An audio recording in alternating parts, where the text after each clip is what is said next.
শুরু কর, আমি আসছি তারপর।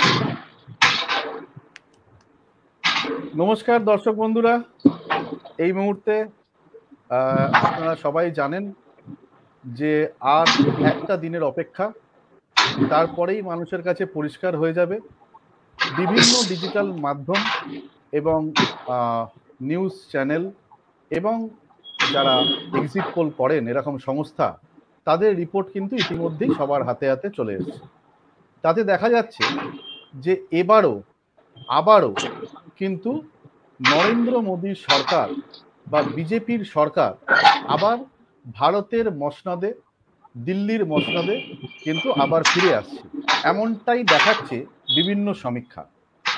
আপনারা জানেন যে এবছর সারা ভারতবর্ষ ঘুরে প্রধানমন্ত্রী এবং তার দলের কার্যকর্তারা সমস্ত অধিবেশনে, সভায় একটাই কথা বলেছিলেন চ্যালেঞ্জের সাথে, যে ইসবার 400 পার, ফির একবার মোদী সরকার, তৃতীয়বারের জন্য মোদী ক্ষমতায় আসবে, এমনটাই একদম কনফিডেন্সের সাথে কিন্তু মানুষের কাছে প্রচারের আলো এসেছে। ওপিনিয়ন পোল, এক্সিট পোল, এগুলো তো চলতেই থাকে। তার মধ্যে এই যে রিপোর্ট বেরোলো, সে বিষয়ে আমরা জেনে নেব বেশ কিছু এক্সপার্টের কাছে। আমি একে একে আমাদের দর্শক বন্ধুদের কাছে আলাপ করিয়ে দিই। আমাদের এখানে দর্শকদের সাথে আলাপচারিতায় রয়েছেন আমাদের senior journalist mister Dipankar Guha, 30 বছরেরও অধিক সময় ধরে যিনি সাংবাদিকতার সাথে যুক্ত। এখানে রয়েছেন কৌশিক মিত্র, ফিনান্সিয়াল কনসালটেন্ট, যিনিও প্রায় 20 বছরের ওপর সময় ধরে ভারতের ফিনান্সিয়াল মার্কেটকে খুব নিখুঁতভাবে পর্যবেক্ষণ করছে। এবং আমাদের সাথে রয়েছে শুভঙ্কর ব্যানার্জি, সোশ্যাল অ্যাক্টিভিস্ট শুভঙ্কর ব্যানার্জি। উনিও ইদানিং আমরা দেখেছি যে সোশ্যাল মিডিয়া, ডিজিটাল মাধ্যমে উনি খুব পপুলার, নিজের কিছু তথ্যগত ভিডিও পোস্ট করে বিভিন্ন বিষয়ে উনি তথ্য সংগ্রহ করে সে বিষয়ে কিন্তু ভিডিও পোস্ট করেন, আমরা তা ফলো করি। এবং শুভঙ্কর ব্যানার্জিকে আমি বলবো যে আপনার মনে হয় মিউট করা আছে অডিওটা, ওটাকে একটু অন করে নেবেন। এবং আমি প্রথম প্রশ্নই আসবো দীপঙ্কর দার কাছে। দীপঙ্কর দা, তৃতীয়বারের জন্য মোদী সরকার, সমস্ত ডিজিটাল মাধ্যম থেকে সমস্ত পোলিং এর রিপোর্ট, সমস্ত চ্যানেল, সবাই তো একই কথা বলছে, ইন্ডিয়ার জোট মুখ থুবড়ে পড়বে, একদম আবার একক সংখ্যাগরিষ্ঠতে বিজেপি সরকার, কি বলবে?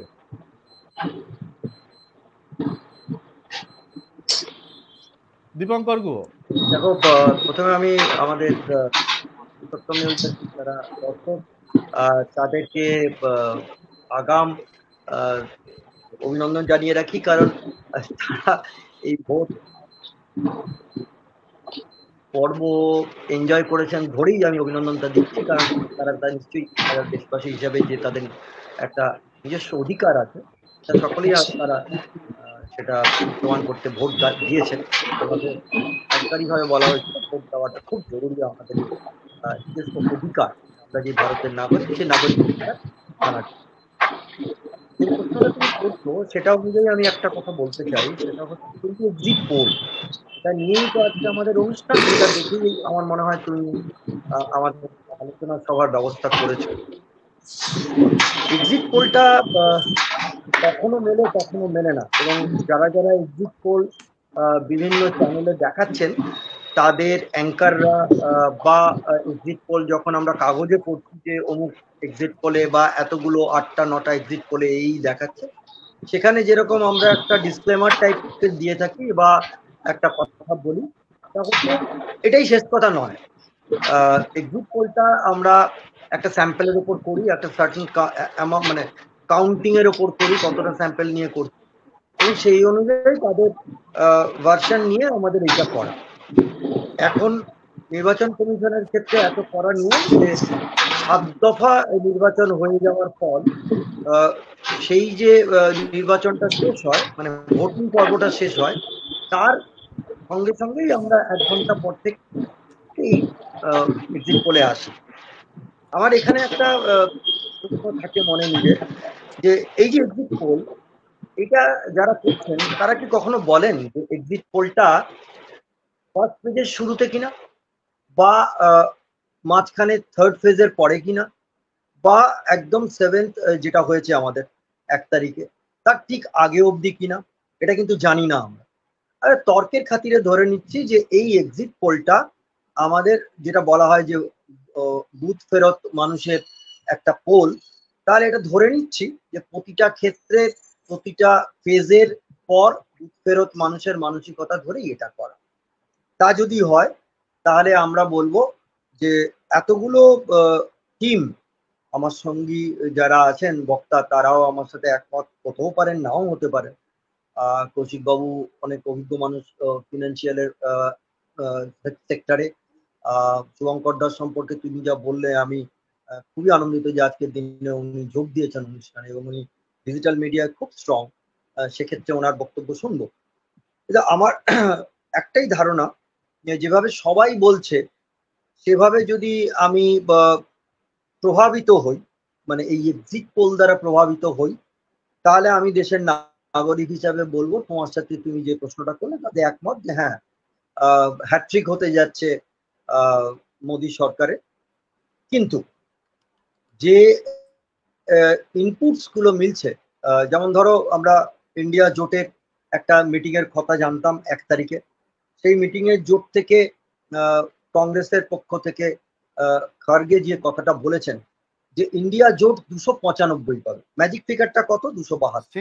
সেম কথা অথচ কিন্তু আজকে কিছুক্ষণ আগে রাহুল গান্ধীও বলেছেন। রাহুল গান্ধীকে আজকে যখন একটি জায়গাতে বিভিন্ন সাংবাদিক বলেছিলেন, তো উনি বলেছিলেন যে আজকে রাহুল গান্ধী যেটা জানিয়েছে যে এই যে এক্সিট পোলের যে রিপোর্ট, এটা এক্সিট পোলের রিপোর্ট না, এটা মোদির গদি মিডিয়ার রিপোর্ট। এবং একদম উনিও সেম কথা যে ইন্ডিয়া জোট 295টি আসনে জিতছেন। আজকে রাহুল গান্ধী এই কথাই বলে। রাইট। আমি সৌভিক আমি এখানটাই বলতে চাইছি যে যখন রাজনৈতিক দলের মাথারা, তাদেরও তো একটা ক্রেডেন্সিয়াল আছে। আর ধরো আজকে আমরা আলোচনা করছি সেটা হচ্ছে 2 তারিখ, তো 48 ঘন্টা পরে কি অ্যাকচুয়ালি ঘটছে সেটা আমার ওই বক্স থেকে জানা যাবে। এটা তো আর ব্যালট গোনা নয় যে 3 দিন ধরে আগের মতো ইলেকশনের রেজাল্ট জানবো না। তো আমার মতে যে যেটা দেখানো হচ্ছে সেটা যদি রাহুল গান্ধী যেটা বলছেন, মানে এই মুহূর্তে ইন্ডিয়া জোটের অন্যতম বড় শরিক, তা যদি সত্যি হয় তাহলে আমাদের অপেক্ষা করতে হবে। এর আগেও তো অনেকবার ইলেকশন হয়েছে, সেখানেও এই ধরনের কথাবার্তা শোনা গেছে। আমি বেশি দূর যাচ্ছি না, আমি শুধু বাংলাটা নিয়ে বলতে চাই এই মুহূর্তে, বাদ বাকি বক্তারা বলবেন, তারপরে সুযোগ পেলে নিশ্চয়ই বলবো। যে বাংলাটায় যেটুকু ঘুরে ঘুরে দেখেছি বা যেটুকু বুঝেছি, বাংলার যে রেজাল্ট এক্সিট বলে দেখানো হচ্ছে, আমার মনে হয় সামহাও যেটা রাহুল গান্ধী বলছেন হয়তো সেটা ঠিক। যে এই যে মোদি গদি মিডিয়া বলে একটা শব্দ আমরা প্রায় শুনছি, আমি নিজে চ্যানেলের সাথে বহু বছর ধরে যুক্ত ছিলাম, এখন নেই, কিন্তু এটা ঘটনা এটা বুঝেছি যে এই প্রতি ফেজে কিছু ঘটে না। ইলেকশন শুরু হওয়া বা এই ধরনের বিধানসভা লোকসভা বা এই ধরনের মানে পোলের আগে, মানে নির্বাচনের আগে, অনেক আগে থেকেই এই জিনিসগুলো হয়। আমি অস্বীকার করছি না কোথাও এগুলো হয় না, হয়। এবার এক একটা চ্যানেল বা এক একটা মিডিয়া হাউসের এক একটা করে পলিসি থাকে, তাদের এডিটোরিয়াল টিম ঠিক করে তারা কি করবে এবং ম্যানেজমেন্ট ঠিক করে কি করবে। তা যদি হয়ে থাকে, আজকে মোদি মিডিয়া যখন মোদি মিডিয়া বলা হচ্ছে, তারপরে এটা তো একটা ঘটনা যে রাহুল গান্ধী কিসের ভিত্তিতে কথা বলছে। তাহলে রাহুল গান্ধীর কাছে এমন কোনো পোল নিশ্চয়ই আছে, বা নিজেরা হয়তো এরকম কিছু করেছেন যার থেকে তিনি এ কথা বলছেন যে তার কাছে অঙ্কটা এই রকম। আমি আজকে সকালে তৃণমূলের যে মুখপত্র যেটা বলতে পারো সেটা হচ্ছে জাগো বাংলা, তার প্রথম পাতাটা পড়লাম। তাতে দেখলাম সেখানে দাবি করা হচ্ছে যে সপ্তম ফেজ শেষ হয়েছে এবং নিশ্চিতভাবে যারা বাংলা বিরোধী তাদেরকে বিসর্জন দেওয়ার কথাই ভেবে রেখেছে আমাদের যারা ভোটার বা যারা বাংলার মানুষ তারা। তাহলে একটা জিনিস খুব পরিষ্কার, এক্সিট পোলটা যারা ফেভারে পাচ্ছেন না তারা অন্য কথা বলছে। ছবি এটাই এখন দেখার যে আর 48 ঘন্টা পরে আমাদের কাছে ছবিটা পরিষ্কার হয়ে যাবে। কারণ 4 তারিখ এই সময় যদি আমরা কোনো এই অনুষ্ঠান করি, তখন আমাদের কাছে ছবিটা পরিষ্কার। আমার মনে হয় এক্সিট পোল একটা দিক নির্দেশ করে।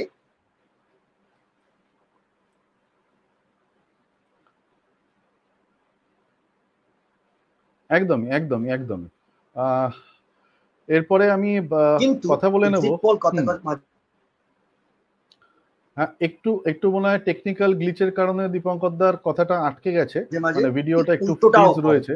সেই কারণে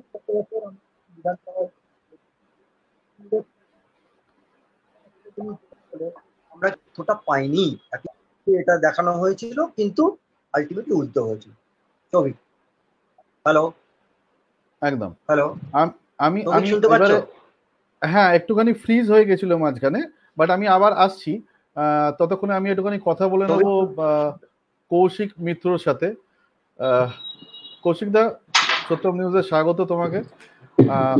তোমার কাছে প্রশ্ন এটাই যে দীর্ঘদিন ধরে এই আমাদের ভারতবর্ষের ফিনান্সিয়াল মার্কেটটা তুমি খুব নিখুঁতভাবে স্টাডি করছো, এবং সেখানে বিগত 10টা বছর ধরে মোদী সরকার আসার পর ভারতবর্ষের কি গ্রোথ, ফিনান্সিয়াল মার্কেট থেকে শুরু করে যাবতীয় বিষয়, ম্যানুফ্যাকচারিং থেকে ইনফ্রাস্ট্রাকচার থেকে শুরু করে সেই বিষয়ে যদি একটু আলোকপাত করো, এবং তাতে অ্যাকচুয়াল ভারতের নাগরিকদের কতটা বেনিফিট হয়েছে, এবং আগামী 5 বছর যদি আবার ক্ষমতাসীন বিজেপি সরকার আসে একক সংখ্যাগরিষ্ঠতায়, তাহলে ভারতের নাগরিক হিসাবে মানুষ কি পেতে পারে, সে বিষয়ে যদি একটু আলোকপাত করো।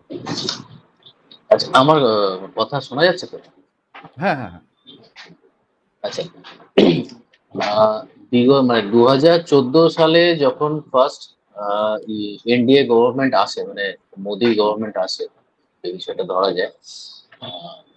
2014 থেকে 2024 এই 10 বছরে যদি ইন্ডিয়ান স্টক মার্কেটে মানে কনটেক্সটে আমরা ধরি, তো একটা এক্সপোনেনশিয়াল গ্রোথ হয়েছে ইন্ডিয়ান স্টক মার্কেটে। তো আগে কি ছিল, আগে ইন্ডিয়ান স্টক মার্কেটে জেনারেলি আমরা যেটা জানতাম কিছুদিন আগে অবধি, ফরেন ইনস্টিটিউশনাল ইনভেস্টর মানে FII বা F2, এটা আমরা বলতাম যে তাদের টাকায় আমাদের দেশে স্টক মার্কেটটা চলে, এবং এটা 100%ই সঠিক ছিল, বা এখনো অনেকের মধ্যে সেটা রয়েছে যে হ্যাঁ ঠিক কথা। এবং ওদের ইনভেস্টমেন্টের জন্য ওরা যখন যখন আমাদের এখানে বিক্রি করেছে টাকা, মানে তুলে নিয়েছে, তখন আমাদের এখানে স্টক মার্কেট ধরাশায়ী হয়েছে। যখন আবার ইনভেস্ট করেছে স্টক মার্কেট প্রচুর বেড়েছে। কিন্তু আস্তে আস্তে এই গভর্নমেন্ট লাস্ট 10 বছরে একটা এনভায়রনমেন্ট ক্রিয়েট করেছে ইনভেস্টরদের মধ্যে, যে রিটেল ইনভেস্টর মানে আমাদের মতো ইনভেস্টর, যারা ছোট ইনভেস্টর, যারা মাসে 1000 টাকা 2000 টাকা 5000 টাকা ইনভেস্ট করে মিউচুয়াল ফান্ডে হোক স্টক মার্কেটে, সেই ইনভেস্টমেন্টটা এতটাই আসছে বা এসেছে, মানুষের হাতে টাকা এসেছে বা টাকা ইনভেস্ট করছে। আমি বলছি না সবাই হয়েছে, মানে 150 কোটির কাছাকাছি মানুষ সবাই করছে, এটা সম্ভব নয়। অনেক মানে প্রবলেম আছে, সেটা অন্য বিষয়। বাট যদি আমি স্টক মার্কেটের পয়েন্ট অফ ভিউ থেকে দেখি, তাহলে কিন্তু মানুষের হাতে টাকা এসছে, মানুষ সঞ্চয় করছে, বিনিয়োগ করছে যে কোনো ইনস্ট্রুমেন্টের থ্রু দিয়ে, এবং মার্কেটে কিন্তু আজকে বিদেশি ইনভেস্টরদের থেকে আমাদের দেশীয় ইনভেস্টরদের কিন্তু পাল্লাটা ভারী হয়ে গেছে রিসেন্ট। ঠিক আছে, মানে এখন ফরেন ইনভেস্টরদের ইনস্টিটিউশনাল কথা বলছো, তারা কি সবাই ইন্ডিভিজুয়াল ইনভেস্টর, মানে মানে ইন্ডিভিজুয়াল না কর্পোরেটস, মানে কোনো গ্রুপ না, মানে ভারতীয় লগ্নি যেটা হচ্ছে সেটা কি ইন্ডিভিজুয়াল ইনভেস্টরদের একটা বড় কিটি, মাস কিটি, নাকি কর্পোরেট কিটি? কর্পোরেট, ডেফিনেটলি এটা একদম সাধারণ মানুষের টাকা। কেন বলছি, আজকে আমি একটা টাকা যদি ইনভেস্ট করি, আমি দু রকম ভাবে করতে পারি। একটা ডাইরেক্ট স্টক মার্কেটে গিয়ে করতে পারি, স্টক কিনতে পারি, আর একটা আমি মিউচুয়াল ফান্ড বা ইন্স্যুরেন্স বা আমি এই ধরনের কোনো ইনস্ট্রুমেন্টের থ্রু দিয়ে আমি করতে পারি। ঠিক আছে, এখন যেমন PF এর টাকাও ইকুইটি মার্কেটে যাচ্ছে, NPS এর টাকাও ইকুইটি মার্কেটে যাচ্ছে। তো ইন অল ফর্মস টাকাটা আসছে রিটেল ইনভেস্টর, সাধারণ আম জনতার থেকে, সেই টাকাটা বিভিন্নভাবে চ্যানেল হয়ে স্টক মার্কেটে আসছে। অতএব সেটা আমরা খুব সাধারণভাবে ধরতে পারি যে এক মানে লার্জ পোর্শন অফ দা মানি কিন্তু আসছে একদম সাধারণ মানুষের থেকে। কিছু তো ডেফিনেটলি কর্পোরেটের টাকা আছেই, থাকবেই। তো সেই জায়গায় দাঁড়িয়ে কিন্তু আজকে ডিপেন্ডেন্সিটা আস্তে আস্তে ইন্ডিয়ান স্টক মার্কেটে FII দের থেকে উঠে যাচ্ছে। এবং আমি রিসেন্ট যদি একটা তথ্য দিই, FII এই 2024-এর এপ্রিল মাস ভোট শুরু হওয়ার সময় থেকে এবং মে মাস, এই 2 মাসে প্রায় 50,000 কোটি টাকা ইন্ডিয়ান স্টক মার্কেট থেকে উইথড্র করে নিচ্ছে। ঠিক আছে, তারা বিক্রি করেছে বিভিন্ন কারণে। তারপরেও কিন্তু মার্কেট একই জায়গায় রয়েছে, অল টাইম হাইয়ের কাছে রয়েছে এবং অল টাইম হাইও করেছে। তো ছোট করে যদি আমি বলি যে একটা এনভায়রনমেন্ট তৈরি হয়েছে এই ধরনের, যেখানে মানুষের বিনিয়োগের একটা প্রবণতা আসছে, কারণ এর অনেকগুলো আরো পার্ট আছে, আরো ডিটেলে গেলে অনেকটা সময় লাগবে। তো মানুষ বাধ্য হয়েছে এই ধরনের জিনিসে ইনভেস্টমেন্ট করতে, কারণ সিকিউরড এফডি এই জায়গায় আমাদের ইন্টারেস্ট রেট অনেক কমে গেছে। রিয়েল এস্টেটটা একটা গগনচুম্বী দাম হয়ে যাওয়ার পরে এবং এবং সেখানে সাধারণ মানুষের পার্টিসিপেশনটা অনেকটা কমে যাওয়ার ফলে সেটাও একটা জায়গায় হয়ে গেছে। প্লাস সোনার দামটাও জিও পলিটিক্যাল কারণে, মানে বিভিন্ন দেশের যুদ্ধের জন্য এতটাই দাম বেড়ে গেছে, মানুষ সেখানেও একটু কম যাচ্ছে। ঠিক আছে, তো অপশন পড়ে থাকছে কিন্তু মানুষের কাছে এই জায়গাটা, যার ফলে এইটা বাড়ছে। এবার যদি পলিটিক্স এর সাথে ডেফিনেটলি ইকোনমি এবং স্টক মার্কেট কানেক্টেড। এবার সেই জায়গায় দাঁড়িয়ে আমি বলবো যে যদি আমি পলিটিক্সটা সরিয়ে দিই, স্টক মার্কেট ঠিক আছে, কোনো প্রবলেম নেই, মানুষ টাকা বানাচ্ছে, টাকা ইনভেস্ট করছে, অসুবিধা নেই। এবার বাকি ডিটেল যত আমাদের আলোচনা এগোবে তখন সেখান থেকে আরো একদম বেরোবে। একদম। আমি আমি এবারে মানে ওভারঅল তোমার যে চিত্রটা তুমি দিলে তাতে দেখা যাচ্ছে যে এই বিগত 10 বছরে তোমার কথা মতো যে এবং মানে মার্কেটের স্টাডি অনুযায়ী দেখা যাচ্ছে যে প্রচুর সংখ্যক মানুষ কিন্তু স্টক মার্কেটে ইনভেস্ট করে লাভবান হয়েছে এই মোদী সরকার আসার পর। এবারে আমি আপাতত চলে যাব শুভঙ্কর ব্যানার্জির কাছে। নমস্কার শুভঙ্কর, তোমাকে সত্যম নিউজের পর্দায়। তোমার এই যে সোশ্যাল অ্যাক্টিভিটি আমরা তো দেখি বিভিন্ন সময় বিভিন্ন ভাবে দেখি এবং ডিজিটাল মাধ্যমেও তোমার ইউটিউব চ্যানেলেও আমরা দেখি। তো সেখানে এই এই ওভারঅল এই আলোচনার মধ্যে এতক্ষণ তো তুমি শুধুমাত্র শ্রোতা ছিলে। হ্যাঁ, তো এবারে আমরা শ্রোতা হব, তোমার কাছ থেকে শুনতে চাইবো তোমার অ্যানালিসিস কি বলছে, মানে এই এক্সিট পোল রিলেটেড অ্যানালিসিস এবং এই কেন্দ্রীয় সরকার আবার যদি 5 বছরের জন্য আসে মানুষ কি সুযোগ সুবিধা পাবে বলে তুমি মনে করছো? ঠিক সৌভিক, এক্সিট পোলের রেজাল্ট যেটাই হোক না কেন, 4 জুনের রেজাল্টটাই খুব ইম্পর্টেন্ট এবং 4 জুনের রেজাল্টের পর যেই সরকার করুক না কেন তাদের জন্য শুভেচ্ছা রইল। কিন্তু বর্তমানে যে চ্যালেঞ্জটা, এই যে 1 তারিখ সন্ধ্যে থেকে হঠাৎ যে একটা ব্লাস্ট হলো, যে সব চ্যানেলে সব স্ট্যাটিস্টিশিয়ানসরা তাদের আপডেট দিতে শুরু করে দিল এবং সেই আপডেটটার মধ্যে অনেক অনেক সত্যতা প্রমাণ করবার জায়গা রয়েছে, মানে মানে যে তথ্যটা কতটা সত্য বা তথ্যটা কতটা নির্ভুল সেটা বিচার করার জন্য অনেক জায়গা রয়েছে এবং অনেক গ্যাপ রয়েছে। সেই গ্যাপগুলো আমি একটুখানি স্ট্যাটিস্টিক্যালি দেখাতে চাই। প্রথম বিষয়টা হচ্ছে টোটাল ভোট দিয়েছে কতজন আমাদের ভারতবর্ষে। 96 কোটি লোক ভোট দিয়েছে। এবার আমরা যে নিউজ চ্যানেলগুলোর যে অ্যানালিসিস হচ্ছে, তারা কত সংখ্যক মানুষের ডেটা নিয়ে এই তথ্যগুলো এক্সিট পোল করেছে, যা আমি গতকাল থেকে তথ্য দেখলাম যে ম্যাক্সিমাম একটাই চ্যানেল যারা করেছে, তারা 1 কোটি মানুষের ডেটা নিয়ে তারা সার্ভে করেছে। 96 মানে এটাই সর্বাধিক? হ্যাঁ, এটাই সর্বাধিক স্যাম্পল হিসেবে, এটাই সর্বাধিক। সব থেকে বড় বেশি স্যাম্পলিং হয়েছে 1 কোটির উপরে। তার মানে অলমোস্ট 1%-এর সামান্য বেশি সংখ্যক মানুষের থেকে স্যাম্পলিং করা হয়েছে। তো এই স্যাম্পলিং এর জেনুইনিটি বা অথেন্টিসিটি একটা বড় প্রশ্নের মুখে। প্রথম হচ্ছে এটা। 2 নম্বর আমার বিষয়ে যেটা আমি আরো গুরুত্ব দিতে চাইছি, যে এই 1% বা 1 কোটি মানুষের যে তথ্য নেওয়া হয়েছে, এই 1 কোটি মানুষটা তারা কোথাকার। মানে আজকের ডেটে আমি যদি খুব বায়াসড ওয়েতে বলি, আমি যদি ডায়মন্ড হারবারে গিয়ে আমি মানুষের তথ্য নিতে শুরু করি, তাহলে হয়তো 90% মানুষ বলবে যে টিএমসি আসছে, রাইট। আমি যদি বেনারসে গিয়ে বেনারস কনস্টিটিউয়েন্সি থেকে গিয়ে প্রশ্ন করি, তাহলে 90% লোক বলবে যে মোদী সরকার তৈরি হচ্ছে। তো এই 1 কোটির ডেটাটা কোন জায়গা থেকে এসছে, এবং এই 1 কোটি মোটামুটি 4টে কনস্টিটিউয়েন্সিকেই আমরা যদি ধরে নিই তাহলে 1 কোটি হয়ে যাবে, কারণ যে কোনো একটা কনস্টিটিউয়েন্সি নর্মালি 17 থেকে 18 লাখ লোক দিয়ে হয়। 17 থেকে 21 লাখের মতো। তার মানে 4টে বা 5টা কনস্টিটিউয়েন্সিতেই আমরা যদি ফোকাস করি তাহলে আমরা এই ডেটাটা পেয়ে যেতে পারি, এবং এই ডেটাটাকে ম্যানিপুলেট করার মতো আমার যতটা সামর্থ্য আমরা করতেই পারবো, কারণ আমি 4টে আমার পছন্দের কনস্টিটিউয়েন্সিকে আমি আইডেন্টিফাই করে নিলাম, রাইট? এবার এটা ওই চ্যানেল বা যে এই যে অর্গানাইজেশন এই সার্ভেটা করছে তার উপরে ডিপেন্ড করছে, বা তার উপরে কতটা প্রেশার রয়েছে সেই বিষয়টাও খুব গুরুত্বপূর্ণ। আমি খুব দু একটা জায়গায় আমার যেখানে গ্যাপ মনে হয়েছে, খুব বড় একটা অর্গানাইজেশন যারা এই ডেটা সার্ভে করেছে, অ্যাক্সিস মাই ইন্ডিয়া বলে, অ্যাক্সিস মাই ইন্ডিয়া যারা আজতাকের হয়ে কাজ করে। সৌভিক, আপনি যদি দেখেন রিসেন্টলি ওরা মাই অ্যাক্সিস ইন্ডিয়াতে মোটামুটি এনডিএ কে দেওয়া হয়েছে 361 থেকে 401, মানে আজকেবার 400 পার, এইখানে 400 পার হয়েছে। মাই অ্যাক্সিস ইন্ডিয়া, সিএনএক্স এবং টুডেস চাণক্য বলে এই 3টে রিপোর্টে দেখা যাচ্ছে মোদী সরকারকে একক সংখ্যাগরিষ্ঠতাতে 401-এ পৌঁছে দেওয়া গেছে, 401-এ পৌঁছে দেওয়া হয়েছে। অ্যাক্সিস মাই ইন্ডিয়ার যে এমডি রয়েছে প্রদীপ গুপ্তা, ওর একটা টুইট ছিল, যদি ওই টুইটটা উনি ডিলিট করে দিয়েছেন রিসেন্টলি। টুইটে উনি বলছেন যে 13খানা কি স্টেটস রয়েছে যেখানে বিজেপিকে তার জায়গা বজায় রাখার জন্য যথেষ্ট ফাইট করতে হবে, ঠিক আছে? তো যেখানে উনি 26টা স্টেটের মধ্যে 13টা স্টেটে বলছেন বিজেপি খুব চ্যালেঞ্জিং পজিশনে রয়েছে, তারপরেই উনি যখন আপডেট দিচ্ছেন এক্সিট পোলে সাডেনলি 400 পার করে দিল।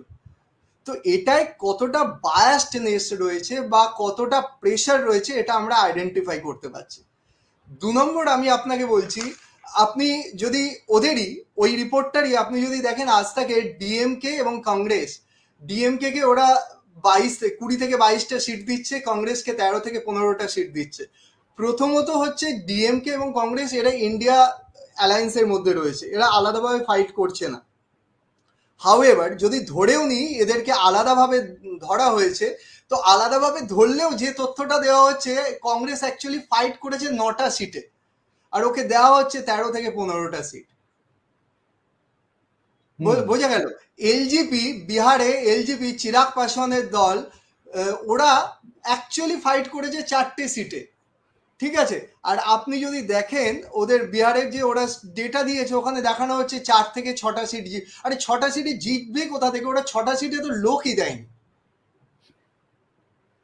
তো এই পুরো তথ্যটা আমার কাছে অত্যন্ত একটা ফেক তথ্য এসেছে, কিন্তু মানুষকে এটা দিয়ে, এটা গভর্নমেন্টের কাছেও একটা রুলিং গভর্নমেন্টের কাছে একটা খুব সুন্দর পন্থা, যে অপোনেন্টকে একটা, আমরা ক্রিকেটে ফুটবলে দেখি না স্লেজিং করা, এই স্লেজিং এর পদ্ধতিটা তৈরি হয়েছে এর মধ্যে দিয়ে।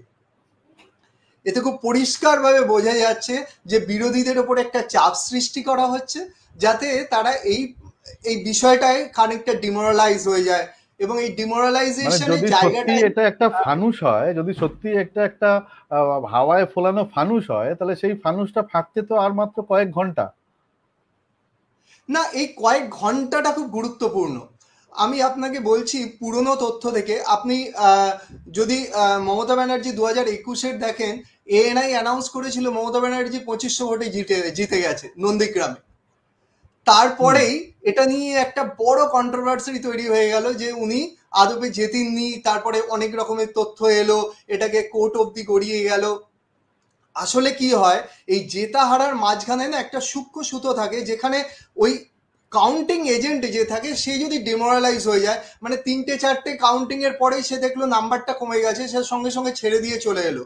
কিন্তু এই জায়গাটাকে টু সাম এক্সটেন্ট যারা রুলিং পার্টি রয়েছে বা যারা 400 পার করার কথা বলছে, তারা এই জায়গাটাকে ধরার চেষ্টা করছে যে কাউন্টিং এজেন্ট বা টিমটাকে যদি ডিমোরালাইজ করে দেওয়া যায়, তাহলে আখেরে কাউন্টিং এর সময় যারা রুলিং গভর্নমেন্টে রয়েছে তাদের কাছে একটা আপার হ্যান্ড থাকবে, বাড়তি সুবিধা থাকছে ভীষণভাবে। মানে আপনি প্রথম থেকেই একটা মনোবল চাঙ্গা করে নামছেন। আজকের ডেটে অ্যানাউন্সমেন্টে যখনই 400 পার, 300, 350 সবাই দেখাচ্ছে, দলের কাছে খুব বড় একটা বার্তা পৌঁছে যাচ্ছে, ভাই আমরা সরকার করছি। আপনি যদি আজকের আপডেট দেখেন, এই সন্ধ্যেবেলা আপডেট পেলাম যে মোদি প্রাইম মিনিস্টার অলরেডি 7খানা মিটিং করেছেন যে ওনার নতুন গভর্নমেন্টে এসে 100 দিনের কাজে কি কাজ করবে। তো এগুলো অল আর একদম ওয়েল প্ল্যান্ড এক্সিকিউশন, যাতে আমরা অপোনেন্টকে একটা প্রেসারে রাখতে পারে। একদম একদম একদম। আমি আবার একটু যাব দীপঙ্কর গুহর কাছে। দীপঙ্কর দা, দীপঙ্কর দা শোনা যাচ্ছে? দীপঙ্কর দা শোনা যাচ্ছে? ওনার ভিডিওটা মনে হয় ফ্রিজ হয়ে রয়েছে।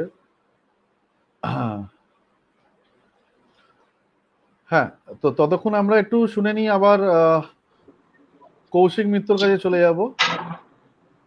এতক্ষণ ধরে শুভঙ্কর অ্যানালিসিস দিয়ে, ওর তথ্য দিয়ে যেটা বোঝালো, হ্যাঁ, তাতে যেটা মনে হচ্ছে যে আদপে মোদী সরকার এভাবে সংখ্যাগরিষ্ঠভাবে আসবে কিনা তার মধ্যে কিন্তু একটা প্রশ্নচিহ্ন রয়ে যাচ্ছে, প্রথম।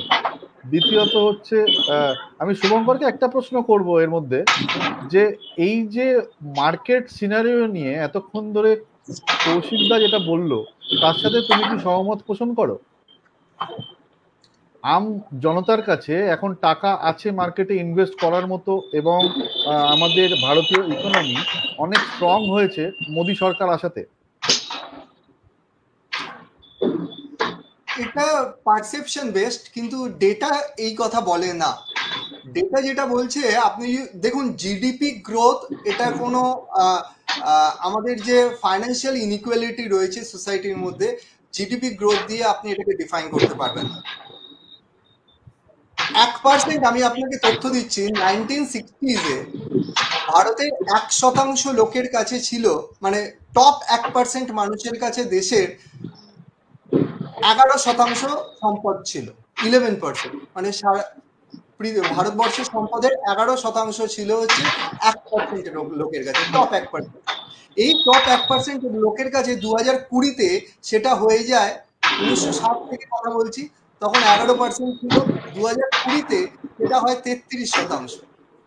এবং 2024-এর জানুয়ারি অব্দি আমি আপনাকে ডেটা দিচ্ছি, সেটা হয় 40.1%, মানে 40.41% ওপরে 1% মানুষের কাছে দেশের সমস্ত সম্পদ চলে গেছে।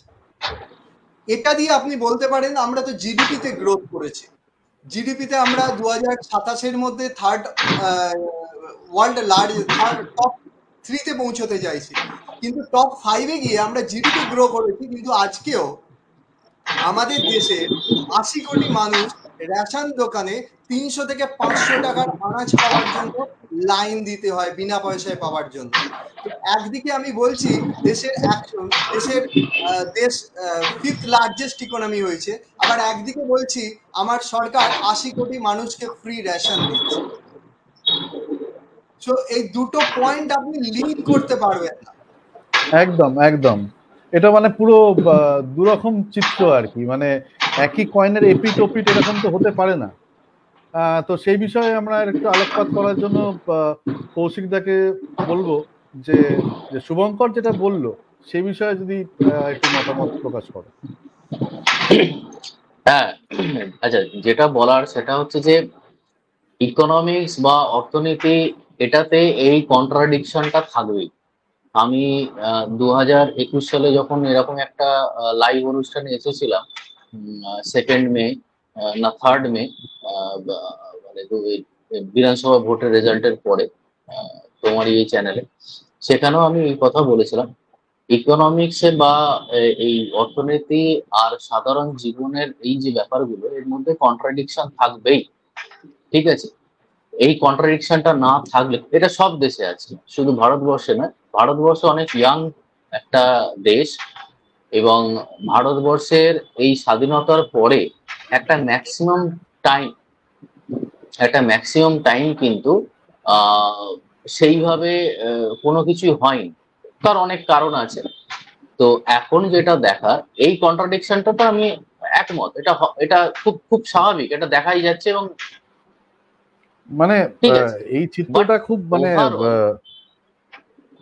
হ্যাঁ, মানে এই যে চিত্রটা শুভঙ্কর যেটা বললো, এটা কিন্তু খুব বাস্তব। মানে এই যে বারবার এই তথ্যটা বিরোধীরা তোলে যে এটা সরকার না, এটা কোনো কর্পোরেট কোম্পানি, মানে যে কারণে হয়তো আমিও তোমাকে প্রশ্নটা করলাম যে এই যে ইনভেস্টমেন্ট সরকার যেটা বলছে, কিংবা যেটা দেখা যাচ্ছে আপাত দৃষ্টিতে, সেটা কি কোনো কর্পোরেট সংস্থার ইনভেস্টমেন্ট না আম জনতার ইনভেস্টমেন্ট? যদি আম জনতারই ইনভেস্টমেন্ট হয়, তাহলে সেই আম জনতার এত পার্সেন্টেজ মানুষ, যেটা শুভঙ্কর বলল, যে এখনো রেশন দোকানে লাইন দিতে হচ্ছে, যদি মানুষের কাছে এতটাই টাকা এসে গিয়ে থাকে। সেটাই আমি বলছি, ভারতবর্ষের একটা বৈচিত্র্য আছে। ভারতবর্ষে যেহেতু মানে আমরা অনেক, আমাদের এখানে শোনা যাচ্ছে? হ্যালো হ্যালো, আমার কথা কি শোনা যাচ্ছে? শোনা যাচ্ছে, শোনা যাচ্ছে। হ্যাঁ হ্যাঁ, আচ্ছা। ভারতবর্ষের একটা সুবিধা হচ্ছে কি, এত মানুষ এখানে একটা 1-2%-এর ডিফারেন্সটাই কিন্তু অন্য দেশের থেকে অনেক বেশি হয়ে যায়। এবার সাধারণ একদম প্রান্তিক মানুষের যে কিছু হচ্ছে না সেটা আমি বলতে পারি না, কারণ অনেক গভর্নমেন্ট স্কিম আছে, যে স্কিমস গুলোতে কিছু তারা উপকৃত হচ্ছে, যেমন উজালা, বিজলি, স্বচ্ছ ভারতের মধ্যে একটা কিছু, মানে আমি যদি খুব ট্রু সেন্সে বলি যে টয়লেট, এই ব্যাপারটাও কিন্তু কোনো গভর্নমেন্ট কোনোদিন চিন্তা করে। তো একটা ডেভেলপমেন্ট হচ্ছে অনেক, আমাদের যেহেতু ফেডারেল স্ট্রাকচারে চলে, অনেক স্টেটে অনেক ডিফারেন্ট সরকার, মানে সেন্ট্রালে এক, স্টেটে আর এক। তো এই প্রবলেমগুলো, এই ফাঁসগুলো রয়েছে, এবং তার মধ্যে অনেক প্রবলেম থাকার ফলে প্রপার যে ডেভেলপমেন্টটা এত তাড়াতাড়ি হচ্ছে না। 10টা বছর কিছু হয়নি এটা বলতে পারি না, আবার অনেক কিছু হয়েছে সেটাও বলতে পারি না, ডেফিনেটলি খামতি আছে। নেক্সট 5 ইয়ার্স আমার মনে হয় গভর্নমেন্টকে সেই জায়গাগুলোকে অ্যাড্রেস করতে হবে, যে মানুষের রোজগার, আমি কিন্তু চাকরির কথা বলছি না, আমি বলছি রোজগার। রোজগার আর চাকরির মধ্যে কিন্তু ডিফারেন্স আছে। চাকরি কিন্তু একটা গভর্নমেন্ট চাইলে যা ইচ্ছা চাকরি দিতে পারে না, তার একটা প্রোটোকল আছে, তার একটা নিয়ম আছে, তার একটা ভ্যাকেন্সি করতে হয়, সেই ভ্যাকেন্সির অনুযায়ী নিতে হয়, অনুপাতে নিতে হয়, সেরকম ইচ্ছা করতে করতে পারে। কিন্তু উপযোগী যদি ব্যবস্থা করতে পারে, যেখানে মানুষের একটা এমপ্লয়মেন্ট জেনারেট হবে, মানুষ রোজগার করে খেতে পারবে ভদ্রভাবে, সেটা হলে কিন্তু দেশের ইকোনমিটা আরো বাড়বে। তো আমার বক্তব্য হচ্ছে, খামতি তো ডেফিনেটলি আছে, কিন্তু সেই খামতি গুলো তো কাউকে আমি বলতেই শুনলাম। আমি যেই ভোট ক্যাম্পেইনিং এ দেখলাম, আমি তো শুধু মোদীকে গালাগাল দিতেই লোককে শুনলাম, ঠিক আছে? কেউ কিন্তু এই যেটা শুভঙ্কর তুলেছে, সেই জিনিসটা পরিষ্কার ভাবে তুলতেই পারেনি। তুলে ধর, আমি যদি কোনো কিছু ভুল বলি, সেটা যদি তোমরা না প্রোটেস্ট করো, মানে প্রোটেস্ট মানে কি, তোমরা যদি যুক্তি দিয়ে না বোঝাও, তাহলে আম জনতা কি ভাববে আমি ঠিক বলছি? তো আমার বক্তব্য সেইটা, যে যেখানে খামতি আছে, খামতিটাই, বিজেপি সরকারের খামতিটা তো ধরতে পারলো না, যার ফলেই এই গন্ডগোলটা। আমি এক্সিট পোলের কি হয়েছে বা রিয়েলিটিতে কি হবে আমি তার মধ্যে যাচ্ছি না, যা হবে হবে, আর তো কয়েক ঘন্টা পরেই বোঝা যাবে। বাট যদি ধরে নিই মোদী সরকার আসে, সেইটা আসার জন্য কিন্তু দায় বিরোধীদেরই অনেকটা, দায়টা, কারণ তারা তুলে ধরতে পারেনি ইস্যু, যে ইস্যুগুলো 2013 সাল থেকে, 12-13 সাল থেকে, আমার মনে আছে তখন অরুণ জেটলি বেঁচে ছিলেন, অরুণ জেটলি, সুষমা স্বরাজ, এরা যেভাবে তুলে ধরেছিলেন কংগ্রেসের এগেনস্টে, যেভাবে চেপে ধরেছিল এই দুর্নীতিটাকে, সেরকম চেপে ধরা জায়গাটাই তো এরা তৈরি করতে পারে। তো সেটার জন্য এদেরকে দায়ী করে লাভ নেই। তো ওভারঅল আমার মনে হয়। হ্যাঁ শুভঙ্কর কিছু বলছিলে। বাবুর সঙ্গে সহমত যে বিরোধীরা এই জায়গাটা তুলে ধরতে পারেনি, এবং খুব স্বাভাবিকভাবেই পারেনি। এর পেছনেও আরেকটা লজিক রয়েছে, এবং এটার খুব বড় একটা মেকানিজম যেটা রুলিং পার্টির মধ্যে আছে, সেটা বিরোধীদের মধ্যে নেই। প্রথম বিষয়টা হচ্ছে, রুলিং পার্টি অত্যন্ত স্ট্রংলি এবং এফেক্টিভ ওয়েতে ওরা মিডিয়াটাকে ম্যানেজ করতে পেরেছে, এবং এটার জন্য ওদের কাছে খুব স্ট্রং একটা মেকানিজম রয়েছে। ওরা ওদের বক্তব্যগুলো পৌঁছানোটা, ওরা তো বক্তব্য পেশ করতে পারে, কিন্তু পৌঁছানো বা না পৌঁছানোটার জন্য একটা মিডিয়াম দরকার। সেই মিডিয়ামটা সামাও ওদের কাছে গ্যাপ, খুব একটা বড় গ্যাপ ছিল। তো তার জন্য বাট আমি অনেকটা বেশি গ্র্যাটিটিউড এক্সপ্রেস করবো বিরোধীরা করবে on the YouTube, because social মিডিয়াতে অনেকটা অংশ এটার বিষয়ে বলা হয়েছে, যেটা বাট মেইন স্ট্রিম মিডিয়ায় বিরোধীদের কোনো বক্তব্য বিশেষভাবে প্রকাশ পায়নি। কিন্তু বর্তমানে যেই সরকার করুক না কেন, তার কাছে আমার মনে হয় সব থেকে বড় যে চ্যালেঞ্জটাকে অ্যাড্রেস করা উচিত, সেটা হচ্ছে ফাইন্যান্সিয়াল ইনইকুয়ালিটি। এটা খুব বড় একটা সাংঘাতিক চ্যালেঞ্জ। যে দেশকে তুমি বলছো থার্ড লার্জেস্ট ইকোনমি করবে, সেই দেশের ৮০ কোটি মানুষকে তুমি রেশনের দোকানে ৩০০ থেকে ৫০০ টাকার আনাজের জন্য দাঁড় করাচ্ছ এবং সেই মানুষরা তার জন্যই একদম ভোট দিচ্ছে। এটা খুব দুর্ভাগ্যজনক এবং খুব হতাশাজনক। ৭৫ বছর দেশ স্বাধীন হওয়ার পরেও এখনো যদি আমাদেরকে রেশন দোকানের জন্য অপেক্ষা করতে হয় আমার পরিবারের সন্তানের খাবার জন্য, এটা কোনো সরকারের পক্ষেই একটা বড় অ্যাচিভমেন্ট নয় বা দেখানোর মতো কিছু নয়। এই জায়গাটাকে মানে ফাইন্যান্সিয়াল ইনইকুয়ালিটিকে অ্যাড্রেস করাটা খুব গুরুত্বপূর্ণ। আর একটা হচ্ছে শিক্ষা। শিক্ষার মানটা নিয়েও অত্যন্ত তলানিতে চলে গেছে, সেটাকেও গুরুত্ব দিতে হবে। আমি আশা করব সৌভিক আপনি আলোচনার মধ্যে এই বিষয়গুলো আসবে তখন বলবো। হুম হুম আমরা এই মুহূর্তে দীপঙ্কর গুহর কাছে যাব। হয়তো কোনো টেকনিক্যাল কারণে তুমি কিছুটা বিচ্যুতি হয়েছিল আমাদের সাথে, তো আবার আমরা পেয়েছি দীপঙ্কর গুহকে। তো আমরা জেনে নেব যে আমরা তো সার্বিকভাবে এতক্ষণ ধরে আলোচনা করছিলাম ভারতবর্ষের রাজনীতি এবং এক্সিট পোলের বিষয়, সেটা ভারতের নিরিখে। আমি যদি একদম বাংলায় ফিরে আসি, বাংলার মানচিত্রে দিদি বনাম মোদির লড়াইয়ে পাল্লা কোন দিকে ভারী বলে তোমার অ্যানালিসিস বলছে? দেখো সৌভিক, ডে ওয়ান থেকে আমি যা করেছি সেটা হচ্ছে সাংবাদিকতা। মানে সাংবাদিকতার দিক থেকে যতটা না অ্যানালিসিস করার রাস্তায় হাঁটাচ্ছি, আমি তথ্য তুলে ধরতে। যেমন ধরো আমি তোমাকে বলছি, আমি নাম সবসময় বলবো না, তার কারণ আমাদের সাংবাদিকতার একটা কথা আছে কি সোর্স ডিসক্লোজ না করাই উচিত, এবং তাতে আমার খবর আরো বেশি আসতে পারে আমার কাছে। কিন্তু আমি যদি একবার সোর্স ডিসক্লোজ করে ফেলি তাহলে সেক্ষেত্রে আমার খবর হয়তো ঠিক মতো করে আর আসবে না, কারণ সেই সোর্স মনে করতে পারে আমাদের নাম বলে ফেলছে বা যাই হোক হোয়াটএভার। আমি তোমার একটা তথ্য দিই, আমাদের এখানে ৭ দফাতেই ভোট হয়েছে। আমি ৭ দফার আমি একই জেলায় বড় হয়েছি, মানে আমি বলতে চাই যেটা চুচড়ো এলাকা, মানে আমাদের সেখানকার লোকসভা কেন্দ্র, এবং সেখানে যারা লড়ছিলেন তাদের এক পক্ষের অত্যন্ত একদম বলতে পারো যে এবারের ইলেকশনে লড়াই মানে হাই ভোল্টেজ লড়াই, তারকা লড়াই ছিল হুগলি লোকসভা কেন্দ্রে। হ্যাঁ, মানে রচনা লকেট তো এবারে মানে শিরোনাম। হ্যাঁ, তো হুগলি লোকসভা কেন্দ্রের যারা দুটি দলের ভোট সামলাচ্ছিলেন, মানে ভোট সামলানো তো এখন একটা বড় স্কিল এবং বড় খেলা। এই জন্য কেউ কেউ বলেন যে রিমোটে ভোট কন্ট্রোল হচ্ছে। আমি এই শব্দগুলো কোট আনকোট ইউজ করছি। তো তারা আমাকে ফিরে এসে যখন তাদের সাথে রাত্রিবেলা কথা হচ্ছিল, তাদের মধ্যে একটা গোষ্ঠীর বলতে পারো যে কি ম্যান, আমি ওম্যান বলছি না, আরো স্পেসিফিক্যালি কি ম্যান বলছি, যে তিনি খুব হতাশ ভাবে বলেছেন আমাকে যে দাদা কিছু করার নেই, জানেন ভোটটা অনেক আগেই হয়ে গেছে। আমি তখন জিজ্ঞেস করলাম যে এরকম বলার কারণ কি, যেখানে ভোটের রেজাল্ট বেরোতে দেরি আছে, সবে আজকে পোলিং হলো। বলছে কোনো চান্স নেই। আমি একটা সময় ভাবছিলাম আমরা যে, আমি আরো স্পেসিফিক বলেই দিই, সেটা হচ্ছে এটা বিজেপি পক্ষের একজন বলছেন। তিনি বলছেন যে আমাদের হুগলি লোকসভা কেন্দ্রে সিপিএম এবারে যে ক্যান্ডিডেট দাঁড় করেছে তার লোকাল ইমেজ, এবং তিনি ছাত্র রাজনীতি থেকে উঠে এসে এইখানে দাঁড়িয়ে এর কাজটা করেছেন, তিনি একটা মেন ফ্যাক্টর হতে পারে। অর্থাৎ আমরা আগের লোকসভা ভোটে যেটা দেখেছিলাম, অনেকেই আমরা বলেছিলাম যে বামের ভোট কোথায় গেল, বামের ভোট চলে গেল হয়তো অন্যদিকে। সেই বামের ভোটটা এবারে যদি তারা মনে করছে যে তাদের দিকে তো আসেইনি, উল্টে বামের ভোট বামেই পড়েছে।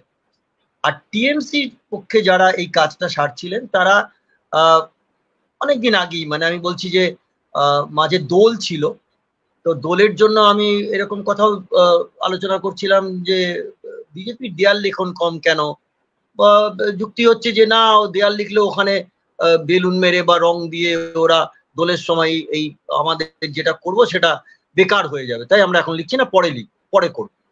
ঠিক আছে, কিন্তু আমি কেন বলছি হুগলির কথা এত বারবার করে, কারণ সেখান থেকে যে ইনপুট পেয়েছি সেটা দুটো। এক, বিজেপির শিবির থেকে তারা মনে করছে যে এই বাংলায় বিজেপির আসন সংখ্যা যা ছিল তার অর্ধেকে নেমে আসতে পারে। যা আসন সংখ্যা ছিল তার এই অর্ধেকে এক্সিট নেমে পোল আসতে পারে। দেখেও, তারপরেও তাদের সাথে আমার কথা হয়েছে, হ্যাঁ মানে 9-এ চলে যেতে পারে, এরকম কথাও হয়েছে।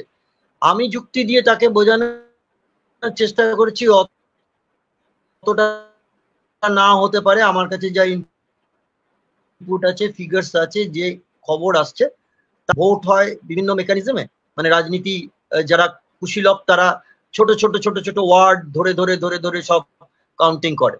আমি দেখছিলাম স্বস্তিকা বলছিলেন যে তার নামই নাকি নেই, অথচ তার আলটিমেটলি যেটা দেখা যাচ্ছে নামটা নেই। বাংলা, তুমি যেটা বলছিলে বাংলার কথা বলতে, বিজেপির লোকজনই কিন্তু মনে করছে যে মানে এই এক্সিট পোলের আগে যে সম্ভব নয়, যেটা ভাবা হচ্ছিল 18 থেকে বেরিয়ে গিয়ে আমরা 22, 24, 26, 28, 30 হব, তাদের বক্তব্য না, সম্ভব না। ঠিক কোথায় তারা আশাবাদী যে যে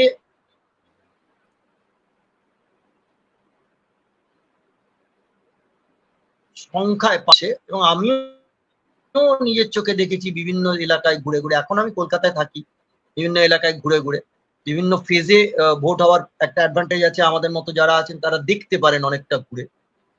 তো সেখানে দেখছিলাম মহিলা ভোটারের প্রচুর ভিড়। তো বাংলা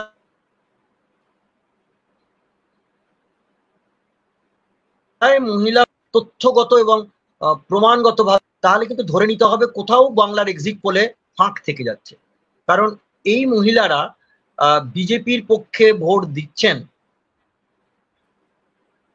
বা লোকাল যে তারা সুবিধাকারের যে সবগুলো তারা পাচ্ছেন বা পাবেন বলে আশাবাদী, তার দিকে ঝুঁকছেন আমার মনে হয়।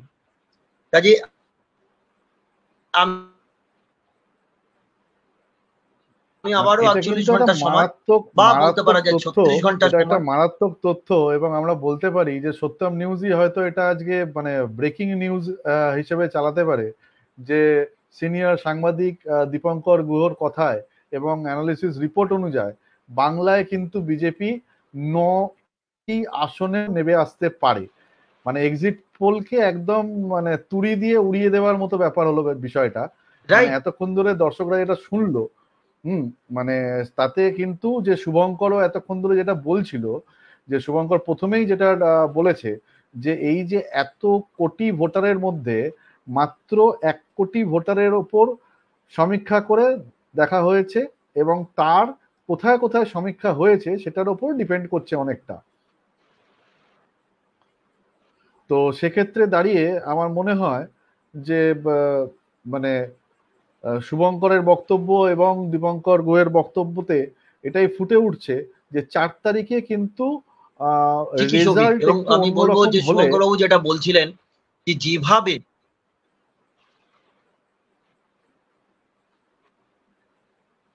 হ্যাঁ বলো বলো। কিছু নেই।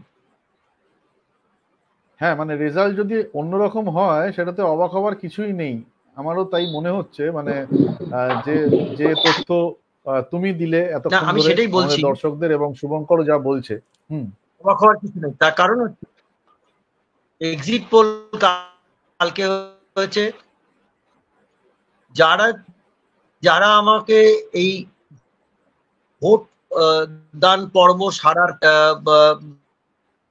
বলা যায় যে ড্যামিক হিসাবে ইউজ হতে পারে, হোয়াট এভার ইট মেবি, আমি তাদের পরিচয় গোপন রেখেই বলছি, তারা এক্সিট পোল দেখেও তারা মনে করছে এটা ঠিক হচ্ছে না।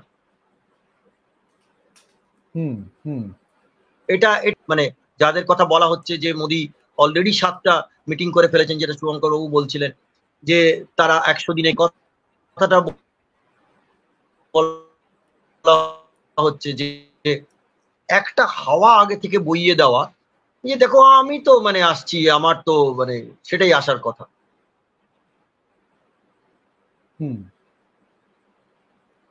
সেই শিবির, যে শিবির আমাকে বলছিল যে বাংলা থেকে এতটা যা হচ্ছে ততটাও কিন্তু হবে বলে মনে হচ্ছে না। আমি তাকে বারবার জিজ্ঞেস করেছি যে এটা কেন, এটা কি আপনার নিজস্ব নাকি আপনার ক্যান্ডিডেট বা আপনার ক্যান্ডিডেট যেভাবে দিল্লির সাথে যোগাযোগ রাখেন তার ফিডব্যাক কি, বোঝার চেষ্টা করছিলাম। ভেঙে বলেননি, তবে এটুকু আমি বলতে পারি যে তিনি বা তার শিবির, আমি আজকে সকাল থেকে বিজেপি শিবিরে, বাংলা বিজেপি শিবিরের বসে বসে আছেন, তিনিও কিন্তু পরিষ্কার স্পষ্ট বলছেন এক্সিট পোলকে নিয়ে আমি আশাবাদী যে এক্সিট পোল দেখাক না দেখাক এবারে বিজেপি ভালো ফল করবে। দেখুন, একটা রাজ্য দলের মানে রাজ্য রাজনৈতিক দলের মাথা যদি কেউ বসে থাকেন, তিনি তো বলতে পারেন না যে আমরা এখনই বুঝতে পারছি না কি হবে। তিনি পজিটিভ নোটেই বলেছেন, কিন্তু এটাও বলেছেন যে নেই, আমি 4 তারিখের জন্যই বসে আছি। তো এটা যদি বিজেপি শিবিরের বাংলা থেকে এই পালস হয় এবং পর্যন্ত বলছেন বাংলার এই রেজাল্টটা ঠিক নেই, তাহলে তো যারা সারা ভারতে কাজ করলেন তারা এটাই বলতে পারেন যে ভারতের যে রেজাল্ট পোলে দেখানো হচ্ছে, এক্সিট পোলে, তা হয়তো 4 তারিখের পরে উল্টো হতে পারে, হয়েওছে। আমরা এর আগেও দেখেছি 5টা ভিন্ন রাজ্যের বিধানসভাতেও এক্সিট পোল যা দেখিয়েছে তার উল্টোটা ঘটেছে। সো আমার একটাই বক্তব্য যে বাংলা তো বটেই, ভারতে সৌভিক।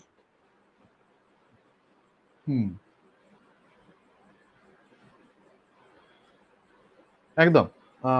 এবারে আমি আবার একটু ফিরে আসবো শুভঙ্করের কাছে।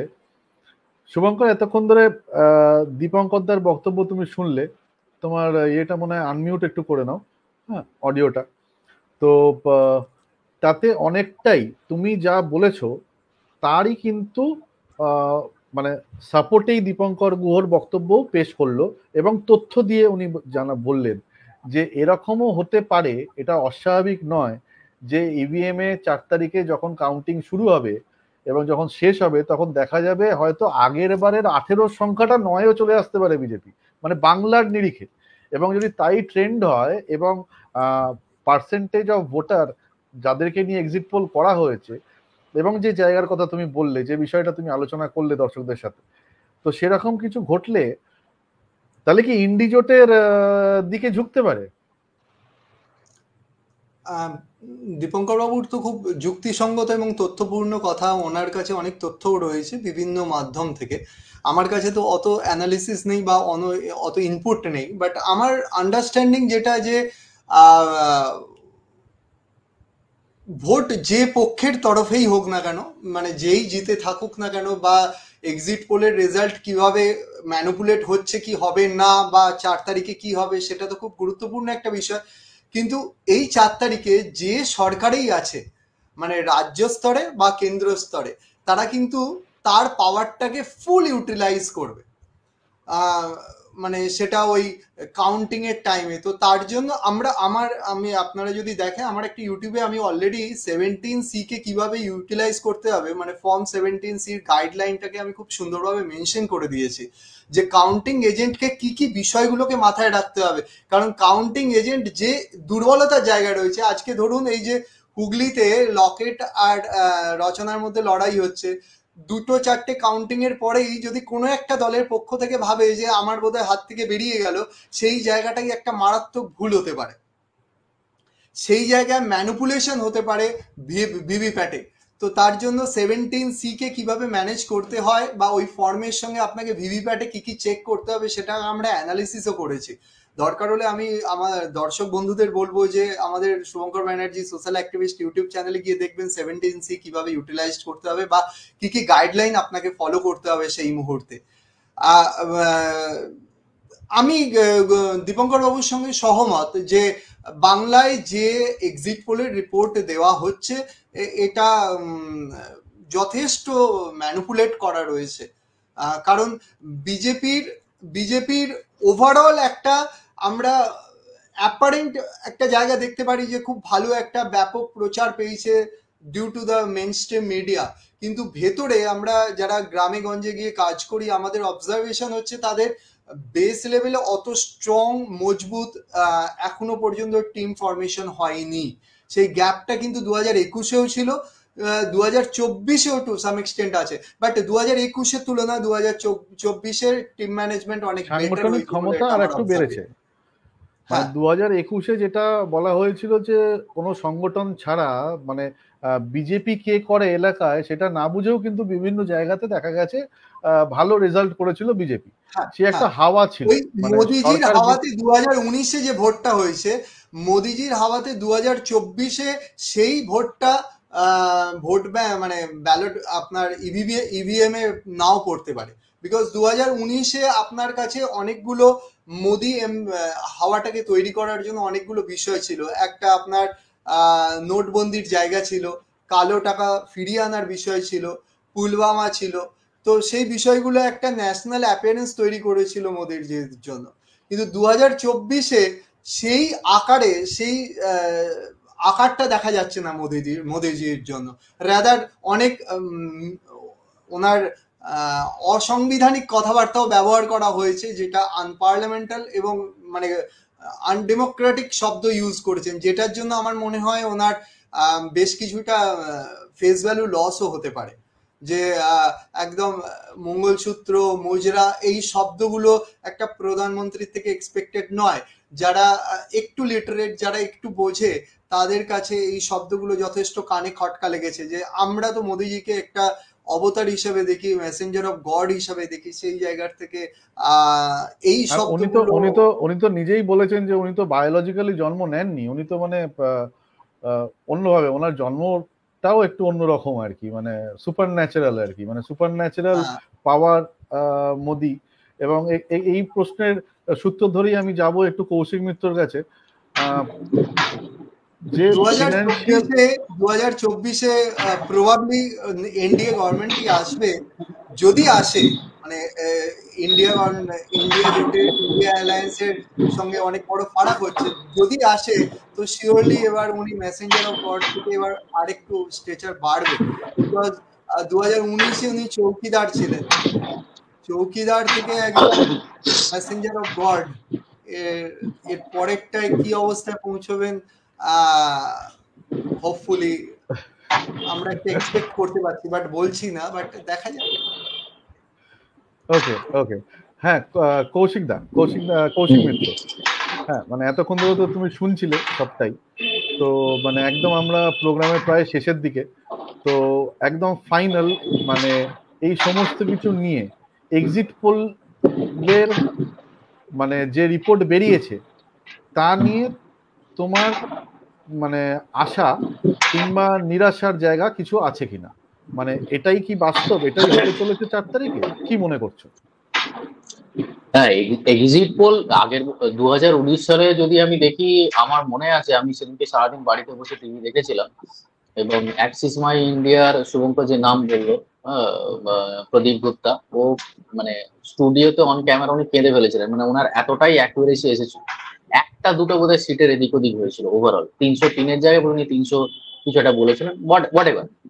তো যাই হোক, আমি এক্সিট পোল ঠিক হচ্ছে কি ভুল হচ্ছে বা এক্স্যাক্টলি এটা হবে না এর থেকে বেশি হবে এর থেকে কম হবে, আমি এর মধ্যে যাচ্ছি না, কারণ ওই এক্সপার্টিস আমার নেই, প্রথম কথা। দ্বিতীয় কথা হচ্ছে যে আমি এইটা কনক্লুড করার আগে আমি কয়েকটা প্রশ্ন এখানে আমি ছাড়তে চাই সবার কাছে, মানে শুভঙ্কর, তুমি, মিস্টার গুহ, আমি সবাইকে বলতে চাই। আমার কয়েকটা অবজারভেশন আছে সেই হিসেবে। প্রথম হচ্ছে, যদি ওয়েস্ট বেঙ্গল আমি ধরে নিলাম বিজেপি এই রেজাল্ট করলো না, আগের থেকে 9টা সিটে চলে এলো 18 থেকে, আমি সব মেনে নিলাম, আরো কম হতে পারে, সব ঠিক আছে, এভরিথিং সেট অ্যান্ড ডান। তাহলে পশ্চিমবঙ্গে কে ভালো রেজাল্ট করবে? আরো বাকি যে 3টে পার্টি আছে তার মধ্যে 2টো পার্টি একসাথে লড়েছে, একজন আলাদা, তারা কিভাবে আসবে, কিভাবে ইমার্জ করবে? যদি আমি তর্কের খাতিরে ধরে নিই, আমি এই প্রশ্নগুলো রাখছি, এই তর্কের খাতিরে ধরে নিই টিএমসি খুব ভালো রেজাল্ট করবে, 30-32টা পেয়ে গেল, তাহলে কি আমরা এটা মানতে পারি বা আমরা এটাকে অ্যাকসেপ্ট করতে পারি যে দুর্নীতি, চুরি কিচ্ছু হয়নি, কোনো ইস্যু নয়, সবটাই ভুয়ো? ঠিক আছে, সেটা বিজেপি ফায়দা লুটতেই এটা করেছিল, এটা মানতে পারি। তাহলে এই প্রশ্নটা আমার থাকবে, মানে কিছুই হয়নি, আমরা সেটা অ্যাকসেপ্ট করে নিলাম। থার্ড হচ্ছে শুভঙ্কর যেটা বললো যে মোদি এমন কিছু কিছু কথা বলেছেন যেগুলো কানে লেগেছে, সেটা আমারও কানে লেগেছে। কিন্তু পরবর্তীকালে আমি ভাবলাম যে মোদিজি এই কথাগুলো কেন বললেন 10 বছর বাদে এসে, কেন বললেন? এটা কিন্তু কেউ বিরোধীরা বলছে না।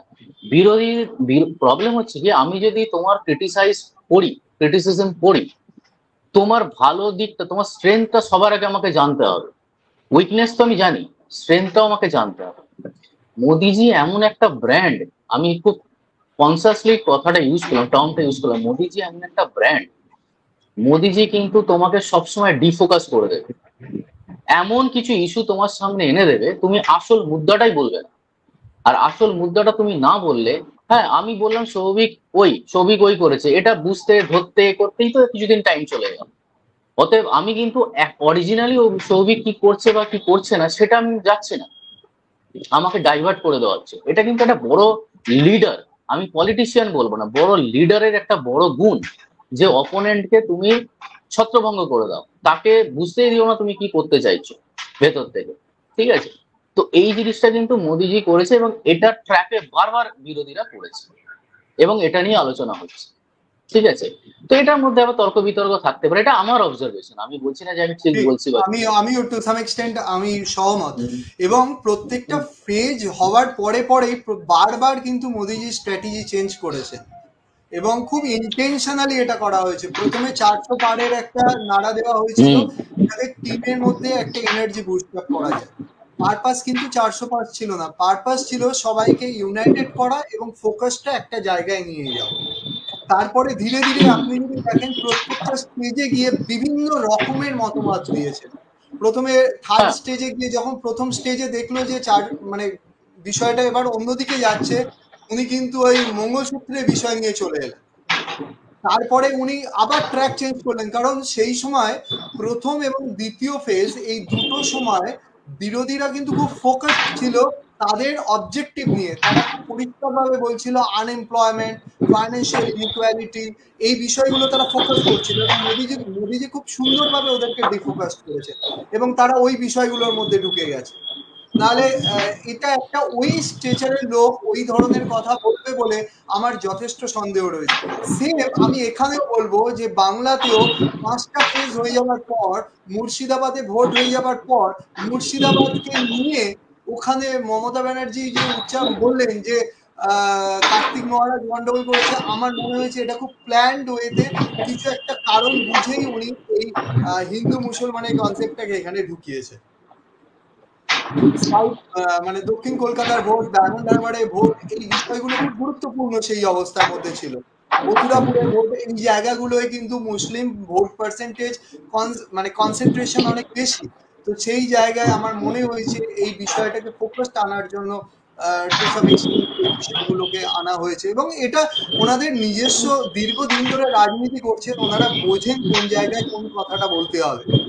কাটমানির কথাটা সেই সময় মমতা ব্যানার্জি বলেছিলেন, যে সময় দল থেকে দল ছুট হচ্ছিল, লোকজন সব বিজেপিতে টার্ন নিচ্ছিল, সেই সময় উনি বললেন কাটমানির কথা। এবং খেয়াল করে দেখুন, কাটমানি বলার পরে যারা টার্ন নিচ্ছিল তারা সব আবার ইউটার্ন করলো, কারণ লোকাল লোক ওদেরকে ধরতে শুরু করে দিল যে আপনি টাকা নিয়ে গেছেন আমাদের থেকে বাড়ি করার জন্য, এই করার জন্য, ওই করার জন্য, তারা আর ব্যাক করতে পারবে না। তো এগুলো খুব আমার মনে হয় খুব স্ট্র্যাটেজিক্যালি করা হয়ে থাকে। আমরা রাজনীতির ওপর দিকটা দেখি, কিন্তু রাজনীতিটা অ্যাকচুয়ালি ভেতর দিকে অনেক গভীর। এই আজকে যে আলোচনাটা আমাদের মধ্যে হচ্ছে, এই আলোচনা থেকে আমার মনে হয় যে গঠনমূলক মানে আলোচনার মধ্যে থেকে দাঁড়িয়ে দর্শক বন্ধু যারা আমাদের সাথে এতক্ষণ ধরে রয়েছেন, তারা অন্তত এইটুকু বুঝছেন যে ভারতের রাজনীতিতে, আমাদের রাজ্যের রাজনীতিতে দিদি এবং মোদি একটা জিনিস করতে খুব মানে পারদর্শী, সেটা হচ্ছে মানুষকে নিজেদের মতো মোল্ড করে নিতে। এবং মানে কোনো ইস্যুই কিন্তু কাজ করে না যখন এই স্ট্যাচারের নেতা নেত্রীরা মানুষের কাছে ভোট ভিক্ষায় পড়ে। কারণ মানে এটা শুধু বলছিল, মানে এটা শুধু মানে আমি এটা বলে নিই, মানে এটা শুধু কিন্তু পলিটিশিয়ান না, এটা কিন্তু সর্বস্তরে সব লিডারের ক্ষেত্রে এটা কিন্তু প্রযোজ্য। সব লিডার, যে ভালো লিডার, একটা একটা সব থেকে রদ্দির টিমও কিন্তু একটা টুর্নামেন্টে আসলে সে মনে করে না যে আমি চ্যাম্পিয়ন হবো, সেও মনে করে, বিশ্বাস করতে চায় যে আমি চ্যাম্পিয়ন হব, কারণ না হলে সে খেলতেই পারবে না, প্রথম থেকেই সে করতে পারবে না। ঠিক। তো সেইটা খুব সেই দরকার। ক্ষেত্রে এই যে কাটমানি, চিটফান্ড, এসএসসি, দুর্নীতি, বাংলার রাজনীতি, দেশের রাজনীতি, কোনো ক্ষেত্রেই কিন্তু তা কিন্তু আজকে আর ভোটারদের কাছে খুব একটা চিন্তার বিষয় হয়ে উঠছে না। মানে আমাদের সেটাই বক্তব্য যে মানে এখানে দর্শকরা যারা রয়েছে তারাও খুব বুঝতে পারছে যে কোনো ইস্যুই বাংলার রাজনীতিতে বিরোধীরা কিন্তু সেরকম স্ট্রং নয় বলেই মনে হয় রাজ্য রাজনীতিতে আঞ্চলিক দল তৃণমূল কংগ্রেসের মানে এই পরিধি। এবং সেম জিনিস মোদির এগেনস্টে দাঁড় করানোর মতো ইন্ডি জোটের কিন্তু এখনো সেরকম মুখ নেই, এখনো সেরকম দাঁড় করানোর মতো সেই জোর নেই। এটা মানুষ জেনেই একটা মনে হয় সংখ্যাগরিষ্ঠ সরকার গঠনের দিকে সবসময় মানুষ ভোট দিতে চাইছে। আমি এই বিষয়ে জেনে নেব দীপঙ্কর গুহর কাছ থেকে। দীপঙ্কর দা। হ্যাঁ, দেখো আমি একটু অন্য ধরনের কথা বলতে চাই, যেটা হচ্ছে যে লিডার নিয়ে আলোচনা হচ্ছে। আমাদের সকলেরই খেয়াল আছে যে সিএম মানে আমাদের রাজ্যের মুখ্যমন্ত্রী কি জনপ্রিয় রিয়েলিটি শোতে গেছিলেন। আমরা সকলেই জানি সেটা, যে দিদি নাম্বার ওয়ান, যেখান থেকে আমরা দেখলাম দিদি নাম্বার ওয়ানের অ্যাঙ্কার মানে যিনি পরিচালনা করেন তিনি পরে আবার ক্যান্ডিডেট হয়ে গেলেন হুগলি নিয়ে চলে এলাম আবার, যদিও ইস্যুটা তা না। সেখানে মুখ্যমন্ত্রীর সাথে সে একই দিনে ওটাতে হাজির ছিলেন যিনি, তিনি হচ্ছেন সৌরভের মোনা। একটি প্রসঙ্গে রচনা মানে যিনি সঞ্চালন করছিলেন তিনি জিজ্ঞেস করেন একটা প্রশ্ন, তার উত্তরে ডোনা বলেন যে সৌরভ গাঙ্গুলি এখন জানেন দাদাগিরি পরিচালনা করতে করতে কখন কি বলতে হবে। আর দীপঙ্কর গুহর জন্য একটা প্রশ্ন এসছে, দর্শক বন্ধু জিজ্ঞেস করছে Samiran Das, what about Bengal result? আমি আগেও বলছিলাম সৌভিক যে বেঙ্গল রেজাল্ট নিয়ে যেটা এক্সিট পোলে আসছিল, আমার মনে হয় এক্সাক্ট পোল যেটা দেখাচ্ছে সেটা আমরা 4 তারিখে যে ভোট রেজাল্ট দেখতে পাবো তার মধ্যে ফারাক থাকবে। তো আমি যেটা বলছিলাম যে আলোচনার জন্য যে ডোনা মানে অর্থাৎ সৌরভের অর্ধাঙ্গিনী পর্যন্ত, ও তো একটা ব্র্যান্ড, সৌরভ তো একটা বলতে পারো লিডার, যেরকম হোক, যেরকম মঞ্চেই হোক বা তার প্ল্যাটফর্মে হোক, তার ওয়াইফ বলছেন যে তিনি যখন দাদাগিরি করেন, দাদাগিরি পরিচালনা মানে সঞ্চালনার কাজ করেন, তিনি যে কথাগুলো বলেন তিনি জানেন পাবলিক কি খাবে। আর যদি এইটা সত্যি ধরি যে একটা কনফেস করা যে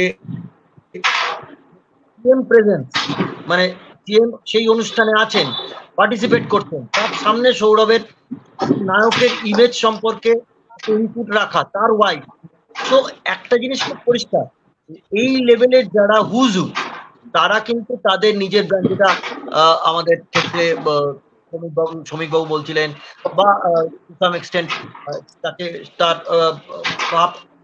দর্শনটাকে সমর্থন করলেন শুভঙ্কর বাবু, আমি একমত যে এরা যেভাবে নিজেদের ইমেজ বিল্ড করেন তাতে তারা বিভিন্ন সময় বিভিন্ন রকম ভাবে তাদের গেম প্ল্যান চুজ করেন বা তাদের নিজের ইমেজকে আরো বড় দেখাতে তারা অন্যরকম ভাবে নিজেকে রিপ্রেজেন্ট করেন।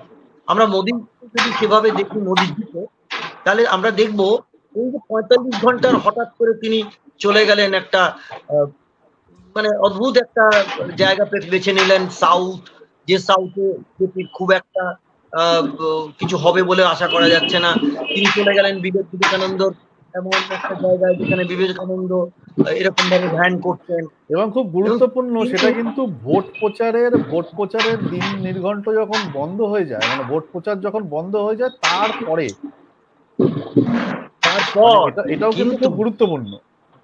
মানে এটাও কিন্তু বলতে হবে যে তার ডিজিটাল মিডিয়াকে ইউজ করার ধরন এবং পদ্ধতিটাও কিন্তু অন্যরকম। ডিজিটাল মিডিয়া না, এন্টার মিডিয়া, এবং সেই যে প্লাস্টিক টাচ এটা কিন্তু আগে থেকে জানানো হয়নি, কিন্তু সিএম কোথায় মুভ করবে সেটা কিন্তু 1 মাস আগে থেকে তার সিকিউরিটি এবং অন্যান্য যারা এজেন্সিজ আছে তারা গিয়ে বারবার সেখানে কোয়ারি করে আসে, দেখে আসে, আর এই কি করে আসে, সেটাও কিন্তু হয়েছে। কিন্তু খবরের প্রচারে কি সেটা এসছে? আসেনি। বিরোধী পক্ষের কারোর কাছে খবর ছিল না যে এইরকম ঘটনা কিছু ঘটবে। তাহলে কি একটা শুভঙ্কর, জিনিস যেটা আমাদের আমি আলোচনায় কথা আসছিল বলতে চাই। যে বিরোধী হ্যাঁ হ্যাঁ, কৌশিক, আপনি বলেন দীপঙ্কর বাবু, বলেন। হ্যাঁ, না বলুন না, আলোচনা করতে গেলে মাঝখানে কিছু এলে সেটা আবার হারিয়ে যেতে পারে, বলুন না প্লিজ। আচ্ছা, এখানে আমি একটা জিনিস বলি। 30 তারিখ থেকে গতকাল অবধি উনি যে ধ্যান করলেন, এটা আগের বছর উনি করেছিলেন, এই বছর উনি করলেন। এটাও একটা ওনার স্ট্র্যাটেজি, ঠিক আগের আছে? বছর গেছিলেন এটা কিন্তু ওপরে, মানে ওপর দিকে, মানে আচ্ছা, শিবজির কাছে। এইবার এইবার এইবার এইখানে প্রশান্ত কিশোর ভোট দিনের ঘোষণার আগে থেকেই কি বলছিলেন? এই বছর মানে এই 2024 এই লোকসভা ইলেকশনে কিন্তু পশ্চিম ভারত, এই পূর্ব ভারত থেকে দক্ষিণ ভারত একটা যদি লাইন টানা যায়, বিজেপি কিন্তু ইমার্জ করবে হেভিলি, ঠিক আছে? এইবার একটা জিনিস আমি বলি, যদি আমি ভোটের আগের দিন গিয়ে আমি এটা শুরু করলাম এবং মোদিজির মতো একজন ব্র্যান্ড, এবং তাতে যদি 1% সাউথে ভোট সুইং করে, তাহলে রেজাল্টটা কি দাঁড়াবে সেটা বোঝা যাচ্ছে, প্রথম কথা।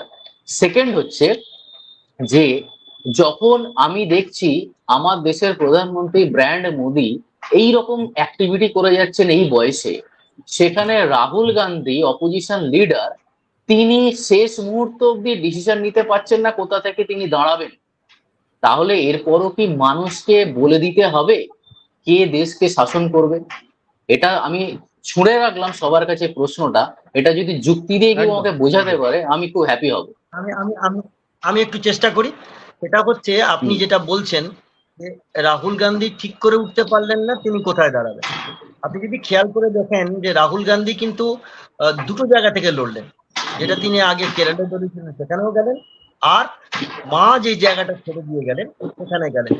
এগুলোর ক্ষেত্রে দুজনই, মানে আপনি যেটা বলছেন যে রাহুল গান্ধী ঠিক করে উঠতে পারলেন না, কিন্তু আপনি খেয়াল করে দেখুন এই যে পার্ট আমরা হেঁটে যাচ্ছি, এর নমিনেশনও কিন্তু পার্ট বাই হয়েছে, এবং সেই নমিনেশনের পার্ট বাই হতে হতে সবাই তার সুযোগ নিয়েছে। আপনি দেখুন না, বাংলায় ভাবুন, অভিষেকের বিরুদ্ধে একটা ক্যান্ডিডেট বিজেপি কেন এরকম ভাবে এবারে তৃণমূল তার ক্যান্ডিডেট অ্যানাউন্স করলো, একেবারে কর্পোরেট বানানো হলো, কখনো মনে হলো ফ্যাশন শো হচ্ছে, ওই রকম ভাবে একটা ডায়াস তৈরি করে সেখান দিয়ে সবাইকে প্যারেডের মতো হাঁটিয়ে দেওয়া হলো, ফ্যাশন প্যারেডের মতো, যে এরা আমার ক্যান্ডিডেট। এবং এই প্রথম কোনো একটা দল, আমি বলছি রাজ্য, আঞ্চলিক দল, দেশের কোনো দল, দেশের হলে অনেকগুলো লোককে হাঁটাতে হবে আমি মানছি, কিন্তু কোন রাজ্যের আঞ্চলিক দল এরকম ভাবে ক্যান্ডিডেট অ্যানাউন্স করেনি। আমি একটা ছোট্ট জিনিস শুধু ইনপুট দিয়ে রাখতে পারি, আমি পুরো বিস্তারিত বলবো না। এই যে দিন এখানে ব্রিগেডে এই তৃণমূল এরকম ভাবে তার ক্যান্ডিডেটদের পরিচয় করায়, তার সেখানে উপস্থিত মানুষজনের সাথে মিডিয়াকে সেভাবেই বাধ্য করে যে আমার এটাকে তুমি দেখাও। আমি বলছি বাধ্য করে মানে মিডিয়া, মানে আমরা যারা সাংবাদিকতা করি বা মিডিয়াতে কাজ করি, তারা এরকম একটা ডায়াস, এখানে অ্যাক্টিভিটিস হবে এগুলো দেখানোর জন্য যে ক্যামেরা সেট আপ করতে হয়, সেটার জন্য মাথা ঘামাতে হয়নি, কারণ পুরো প্রোডাকশনটাই কিন্তু তৃণমূলেরই হাতে ছিল। তৃণমূল সেই ট্রিট প্রত্যেককে শেয়ার করেছে, অর্থাৎ একটা রাজনৈতিক দল শেয়ার করে। এবার সৌভিক বুঝতে পারবে, কারণ সৌভিক এই মিডিয়াতে কাজ করেছে এবং সেই জন্য সৌভিকের পক্ষে বোঝা সম্ভব ক্যামেরা কিভাবে ইউজ করতে হয় এবং কিভাবে আমরা তার সেট আপ করি, ড্রোন ক্যামেরা কিভাবে ইউজ করি। আমি অত বিস্তারিত যাচ্ছি না। সেক্ষেত্রে আপনারা আমাকে বলুন যে তাহলে রাহুল গান্ধীর ক্ষেত্রে যদি এটা আমরা প্রশ্ন করি, তাহলে এই একই প্রশ্ন তো আসবে, অভিষেকের বিরুদ্ধে ক্যান্ডিডেট দিতে কেন বিজেপি এত দেরি? বলি, এর তো কোনো উত্তর নেই, উত্তর একটাই আছে। এখানে আমি উত্তর, না আপনাকে আমি উত্তর দিতে পারি।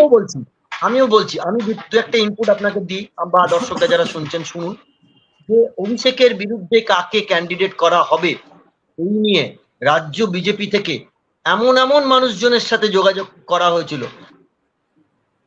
তারা কিন্তু সমাজের একটু উপরের স্তরের লোক, তারা কেউ ঝুঁকি নেননি। যে ভাই দাঁড়াবো, হারবো, বা ইমেজের ক্ষতি নাকি পরে সমস্যা হবে, এইসব প্রচুর কিছু ভেবেছেন। রাহুল গান্ধীর ক্ষেত্রে যে প্রশ্নটা আসছে যে রাহুল গান্ধী কোথায় দাঁড়াবেন ঠিক করতে পারছেন না। না, আপনি যদি বিজেপি আজকে ক্ষমতায় আসছে, আমি বলবো বিজেপি ক্ষমতায় এসে যেখানে যদি অপোজিশন এই 60, 70, 80 না করে তারা যদি 120, 130, 140-এও দাঁড়িয়ে থাকে, এবারের লোকসভা বা এবারের কিন্তু বিরোধী পক্ষ অনেক স্ট্রং হবে। এবং এই বিরোধী পক্ষ স্ট্রং হওয়াটা ভারতের রাজনীতি, এবং আপনি যেহেতু অর্থনীতির ব্যাপারটা নিয়ে যথেষ্ট চর্চা করেন, সবকিছু আর্থ সামাজিক ক্ষেত্রে এবং অর্থনৈতিক ক্ষেত্রে ভারতের পক্ষে ভালো হবে। কারণ বিরোধী শূন্য জায়গা একই কথা প্রযোজ্য হচ্ছে যদি বিধানসভায় টিএমসি যে আপার হ্যান্ডটা নিয়ে বসে থাকে, সেটাও কিন্তু হয় বলেই বিজেপির ক্ষেত্রে, তৃণমূলের ক্ষেত্রে রাজ্যে এমন কিছু ঘটনা ঘটছে তাই নিয়ে বিরোধী পক্ষ একসাথে ঝাঁপিয়ে পড়তে পারছে না।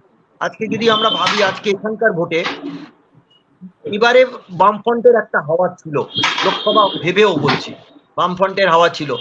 এক্সিট পোল কি দেখাচ্ছে, বাম কংগ্রেস জোট কোথাও 1-2-এর বেশি দেখাচ্ছে না, কোথাও তো 0 দেখাচ্ছে।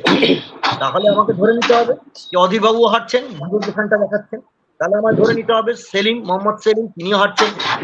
তাহলে আমার প্রশ্ন যে এই যদি হয় বিরোধী পক্ষ, তাহলে রাজ্য যা অবস্থা, কেন্দ্র সেই অবস্থা যদি থাকে, আগামী 5 বছর আমাদের জন্য, অর্থাৎ সাধারণ মানুষের জন্য দুর্ভোগের শেষ নেই। এখানে আমি আপনাকে বলি,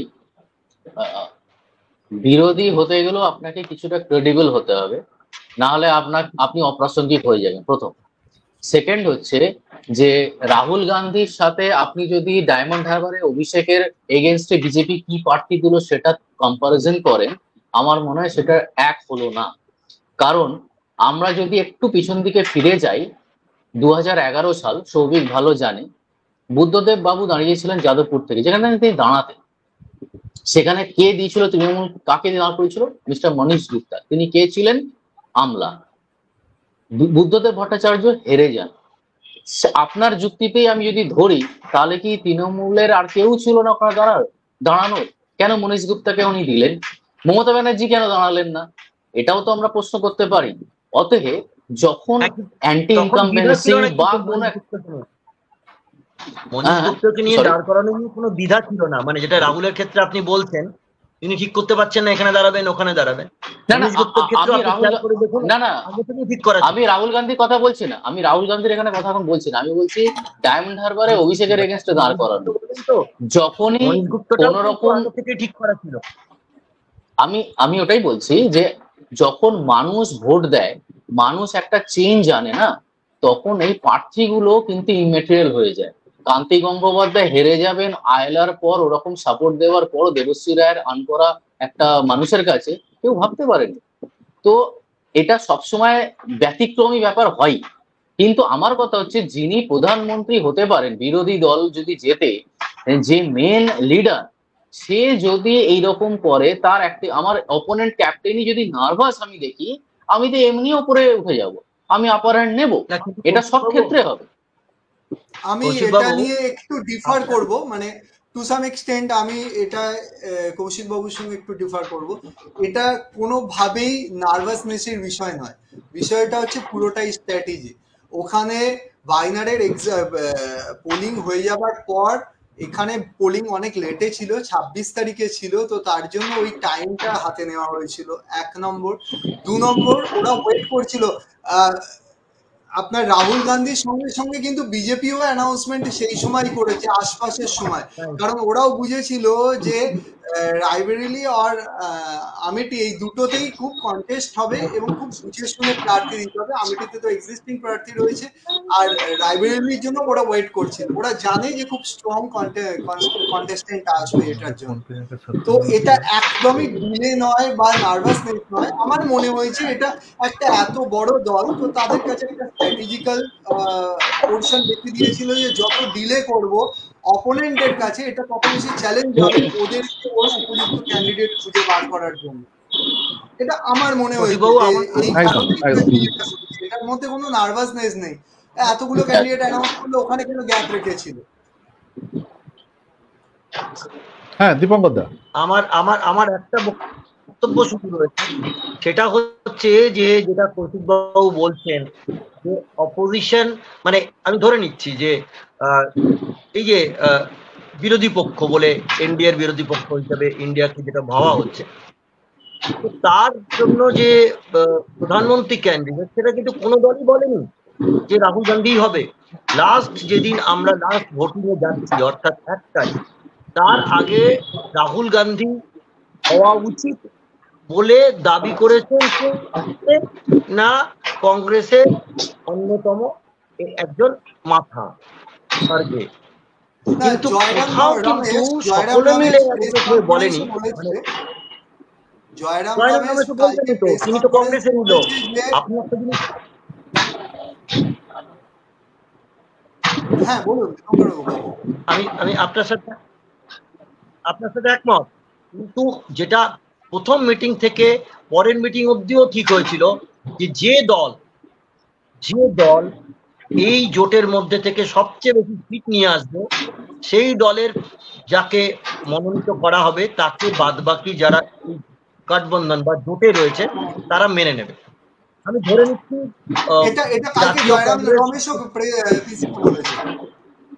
এক্স্যাক্টলি, এবং এটা আমি বলছি অভিষেক মমতা যারা প্রথম দিন থেকে এই উদ্যোগটা নিয়েছিল যে বিরোধীতে একটা জোট হোক, সেখানেও কিন্তু একই কথাই হয়েছে। কথার কথা বলছি, আজকে যদি দেখা যায় যে কংগ্রেস একটা ভালো মানে নাম্বার নিয়ে যাচ্ছে, এবং যদি যেটা সবাই এখন কংগ্রেসের পক্ষ থেকে ক্লেম করছেন যে 295 মানে ম্যাজিক ফিগার টপকে, এখনো কিন্তু কেউ বলেনি যে এই 295 এর মধ্যে অ্যাকচুয়ালি ইন্ডিয়া না অ্যাকচুয়ালি কংগ্রেস।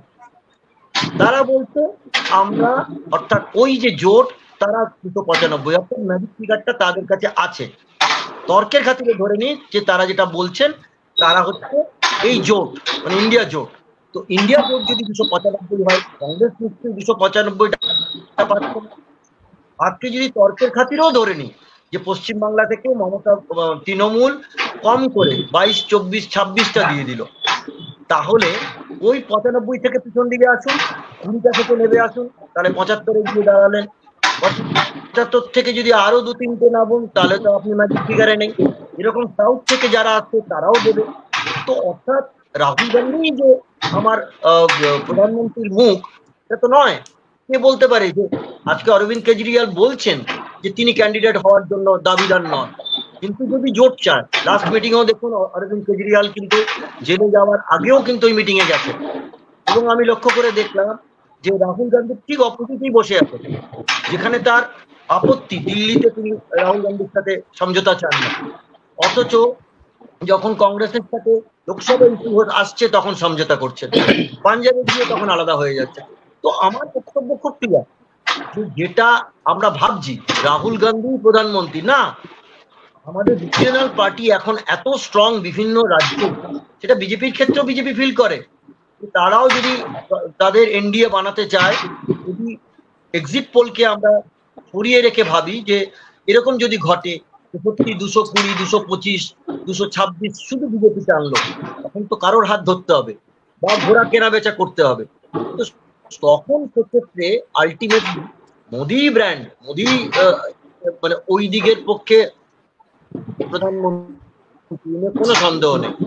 কিন্তু আমি আবারও বলছি, যদি এনডিএর অঘটন ঘটে, যখন অঘটন এক্সিট পোলে দেখানো হচ্ছে, সেই অঘটন যদি রিয়েলিটি হয়, তাহলে কিন্তু নতুন যদি কিছু ঘটে যায়, তাহলে কিন্তু রাহুল গান্ধী যে প্রধানমন্ত্রী হবে এরকম কোনো গ্যারান্টি কেউ দিতে পারবে না, রাহুল নিজেও দিতে পারবে।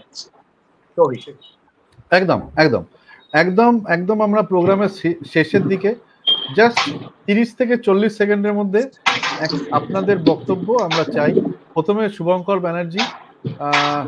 শুভঙ্কর, আমাদের আজকের যে আলোচনার বিষয় ছিল, আমরা তো বহু বিষয় নিয়ে আলোচনা করেছি, মনে হয় দর্শকরা অনেক কিছু বিষয়ে আলোকপাত করা হয়েছে, সেগুলো তারা বুঝেছেন, এবং আমাদের মূল যে আজকে বিষয়বস্তু ছিল এক্সিট পোল কি মিলবে, এই প্রশ্নচিহ্ন নিয়েই কিন্তু আমরা আজকে এই আলোচনাতে বসেছিলাম। আমি তোমার কাছে একদম সংক্ষেপে জানতে চাই মতামত তোমার, এই এক্সিট পোল যা বেরিয়েছে এখনো অবধি 4 তারিখে কি এটাই হতে চলেছে? এক্সিট পোল কি মিলবে? মানুষের মত আর জনমত আর এক্সিট পোলের মত দুটো কি সমান সমান ভাবেই চলবে? দেখুন, 96 কোটি ভোটারের মধ্যে অলমোস্ট 65% ভোটিং হয়েছে।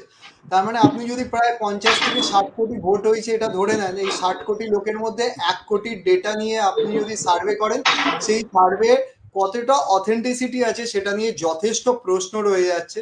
তো এই প্রশ্নটা নিয়ে এবার যদি আপনি বলেন যে এটা এই সার্ভে রেজাল্টটা কতটা জেনুইন, কতটা ঠিক, কতটা ভুল, এটা তো অবাস্তব হবে। আমার মনে হয় যদি মিলে যায় তাহলে এটা আরেকটা সার্ভে করা উচিত, যে এই 60 কোটির ওপরে 1 কোটি লোকের সার্ভে করে যদি সত্যতা প্রমাণ হয় পুরো এক্সিট পোলে, তাহলে এটার ওপরে একটা টেস্ট হওয়া উচিত যে কিভাবে এটা সম্ভব হলো। এটা হওয়া একদমই সম্ভব নয়। আর কৌশিক বাবু একটা কথা বলছিলেন যে প্রদীপ গুপ্তা উনি একটা সার্ভে রিপোর্ট মিলিয়ে দিয়েছিলেন, সেটা কর্ণাটকের কর্ণাটকের স্টেট ইলেকশন ছিল, সেখানে উনি ওনার ওটা ম্যাচ করেছিল, কিন্তু মোস্ট অফ দ্য কেসেস উনি ফেল করেছেন। উনি ওয়েস্ট বেঙ্গলেরও 2021-এর আপনি যদি সার্ভে দেখে নেন, সেখানেও উনি যা রিপোর্ট দিয়েছিলেন, উনি সবাই বিজেপিকে এগিয়ে দিয়েছিল, হাওয়েভার বিজেপি 70টা সিটের মধ্যে আটকে গেছিল। তো এই এক্সিট পোল অ্যাকচুয়ালি এটা খালি টিআরপি বাড়ানোর জন্য, এটার কোনো ভ্যালু নেই। একদম একদম পরিষ্কার বক্তব্য আমরা পেয়ে গেছি শুভঙ্কর ব্যানার্জির থেকে। এবারে আমরা চলে আসবো কৌশিক মিত্রের কাছে। কৌশিক মিত্র, আচ্ছা, আমি হ্যাঁ এখানে শুভঙ্করের মানে কথার প্রসঙ্গে আমি বলি, প্রদীপ গুপ্তা যে কথাটা আমি বলেছি 2019 লোকসভা ইলেকশনের রেজাল্টের দিনের কথা বলেছি, আমার পার্টিকুলারলি মনে আছে। সেই রেজাল্টের মানে এক্সিট পোলের পরেও এইরকমই আলোচনা সমস্ত মিডিয়াতে হয়েছিল যে মোদী আসছে কিনা, যা আলটিমেটলি মোদী এসছেন। আরেকটা জিনিস আমি বলি, আমরা যে জিনিসটা নিয়ে আলোচনা করছি এই 1.5 মাস ধরে ভোটের আগে, 1.5 মাস ধরে ভোটের মধ্যে, সাধারণ মানুষ যারা ভোটার তারা কি এইগুলো নিয়ে আলোচনা করেনি? তারাও আলোচনা করেছে, নিজেদের মতো করে আলোচনা করেছে, নিজেদের ভেবে আলোচনা করেছে। এবং আমাদের এই জনসাধারণকে এতটা বোকা ভাবার কোনো কারণ নেই যে তারা এমন কিছু ডিসিশন নেবে যেটাতে দেশের ক্ষতি হবে। যেখানে এত কিছু পারমুটেশন কম্বিনেশন করে একটা জোটকে সরকার করতে হবে, এত কম্পালশনের মধ্যে দিয়ে যেতে হবে, আমাদের প্রায়ার এক্সপিরিয়েন্স আছে, সেখানে মানুষ এত রিস্ক নেবে কেন? যেখানে একটা স্ট্রং গভর্নমেন্ট আছে, মোদিজির এগেনস্টে কোনো অ্যান্টি ইনকামবেন্সি কথা নেই, মোদিজির কোনো রকম তার এগেনস্টে কোনো রকম কিছু খারাপ নেগেটিভ কিছু নেই। অতএব সেই জায়গায় দাঁড়িয়ে আমার মনে হয় এক্সিট পোলের রেজাল্ট রেপ্লিকা হবে কি হবে না আমি জানি না, বাট বিজেপি বা এনডিএ অত্যন্ত ভালো রেজাল্ট করবে গোটা ভারতবর্ষে। এবং পশ্চিমবঙ্গেও আমার বিশ্বাস পশ্চিমবঙ্গ কিন্তু একটা রিমার্কেবল রেজাল্ট দেখবে এবারে বিজেপির তরফ থেকে। একদম একদম একদম পরিষ্কার বক্তব্য আমরা এখানেও পেলাম কৌশিক মিত্র থেকে। এবারে আমরা চলে যাব একদম প্রোগ্রামের শেষের দিকে। দীপঙ্কর গুহ, ফাইনাল একদম sum up. Dipankar Guha, exit pole কি মিলবে? মানে জনতা কি এটাই চাইছে? জনমত কি এটাই? একদম ফাইনাল। নাম্বার কাউন্ট না করি তাহলে ন্যাশনালি আমি বলতে পারি সিঙ্গেল লার্জেস্ট পার্টি যদি কেউ হয় বিজেপি হবে, কোনো দ্বিমত নেই, সিঙ্গেল লার্জেস্ট পার্টি। আর যদি নাম্বার কাউন্ট করে যদি স্টেটটা ধরি তাহলে বলবো এক্সিট পোল ভুল বলে প্রমাণিত হবে। এবং সেই ভুলটা প্রমাণিত হবে এই কারণে যে এখানকার মানুষজন বোকা নয়, যেটা কৌশিকবাবু বলছেন, তারাও আলোচনা করেছে। আমি আপনি যে প্ল্যাটফর্মে আলোচনা করছি, বাংলায় আলোচনা করছি, রিজনালি আলোচনা করছি, আমাদের কাছে ফার্স্ট ইন্টারেস্ট বাংলা। তো সেক্ষেত্রে এটুকু বলতে পারি ডে ওয়ান থেকে চায়ের থেকে আরম্ভ করে ব্যবসা, আমি এখন নিজে কিছুটা ব্যবসার সাথে যুক্ত, সেখানে দাঁড়িয়ে বলতে পারি বিভিন্ন কারণে ব্যবসায় প্রতি মুহূর্তে এত সমস্যার মধ্যে দিয়ে যাচ্ছি, সেটা পুরোটাই স্টেটের দায় নয়। কারণ কিছু কিছু ক্ষেত্রে এই জিএসটি বলুন বা অন্যান্য অনেক কিছু ঘটছে, অনেক লম্বা জায়গা নেই এত কিছু বলার। তাতে আমার ব্যক্তিগত মত যে এই এক্সিট পোলে দিল্লিতে অর্থাৎ সেন্ট্রালে আমি 100% sure single largest party BJP হতে যাচ্ছে মোদী জির নেতৃত্বে। এবং মোদিজি প্রধানমন্ত্রী সুইটেবল ক্যান্ডিডেট এখনো পর্যন্ত। আর এ রাজ্যে আমি এখনো মনে করি বিজেপি এখনো সেই জায়গায় পৌঁছয়নি, বা বিজেপির ওপর সেই ভরসা নেই মানুষের। হয়তো মোদি গতবারের 5 বছর আগে যেভাবে মোদির হাওয়া এখানে চলেছিল তাতে 18 হয়েছিল, এখন এত বড় মোদি হাওয়া নেই, বা সেন্ট্রালে যদি ওই হাওয়াটা কাজ না করে থাকে, স্টেটেও অতটা কাজ করবে বলে মনে হয় না। তবে সেক্ষেত্রে 18 টপকে বিজেপি সেখানে বাংলায় 22, 23, 24, 26 হয়ে যাবে, আমার ডাউট আছে। ছবি আর একটা প্রশ্ন এসছে আমাদের, সেটাও একটুখানি একদম শেষের দিকে আমরা এটাও জানিয়ে রাখি, বামের ভোটে বামই এবার ফেরত আসবে করা যায়, বা বিরোধী হিসেবে ধরা যায়, নাকি বিজেপি ছাপিয়ে যাবে আবার লোকসভা রেজাল্টকে সিট হিসেবে লোকসভা ভোটে? মানে বেসিক্যালি আমার মনে হয় যেটা বলতে চাইছে দর্শক বন্ধু, সেটা হচ্ছে বামের ভোট কি এবার বামে ফিরছে, মানে বামের যে এটা হাওয়া যদি এবার বাংলায় কিছুটা দেখা গেছিল, সেই হাওয়া কি আদেও আছে, না সেটাও মানে হতে পারে কি কোনোভাবে, মানে সেটাই একজন দর্শক বন্ধু জিজ্ঞেস করছে। এটা যদি কিন্তু আমি না আমি আমি হয়, হ্যাঁ হ্যাঁ সরি, হ্যাঁ হ্যাঁ, ঠিক আছে। দীপঙ্কর দা। হ্যাঁ মানে আমি একটু বলতে পারি, সেটা হচ্ছে যেভাবে বাম এবারে তাদের ক্যান্ডিডেট গুলো চুজ করেছে, আমি সৃজন থেকে আরম্ভ করে, তুমি সৌভিক জানো, তুমি নিজে সৃজনের ক্ষেত্রে তুমি আগেও কভার করেছো বিধানসভার সময়, এবং আমি নিজেও বিধানসভার সময় সৃজনের সঙ্গে ঘুরেছি, মানুষের সাথে ওর যে ব্যবহার, যেভাবে মানুষের সাথে কথা বলে।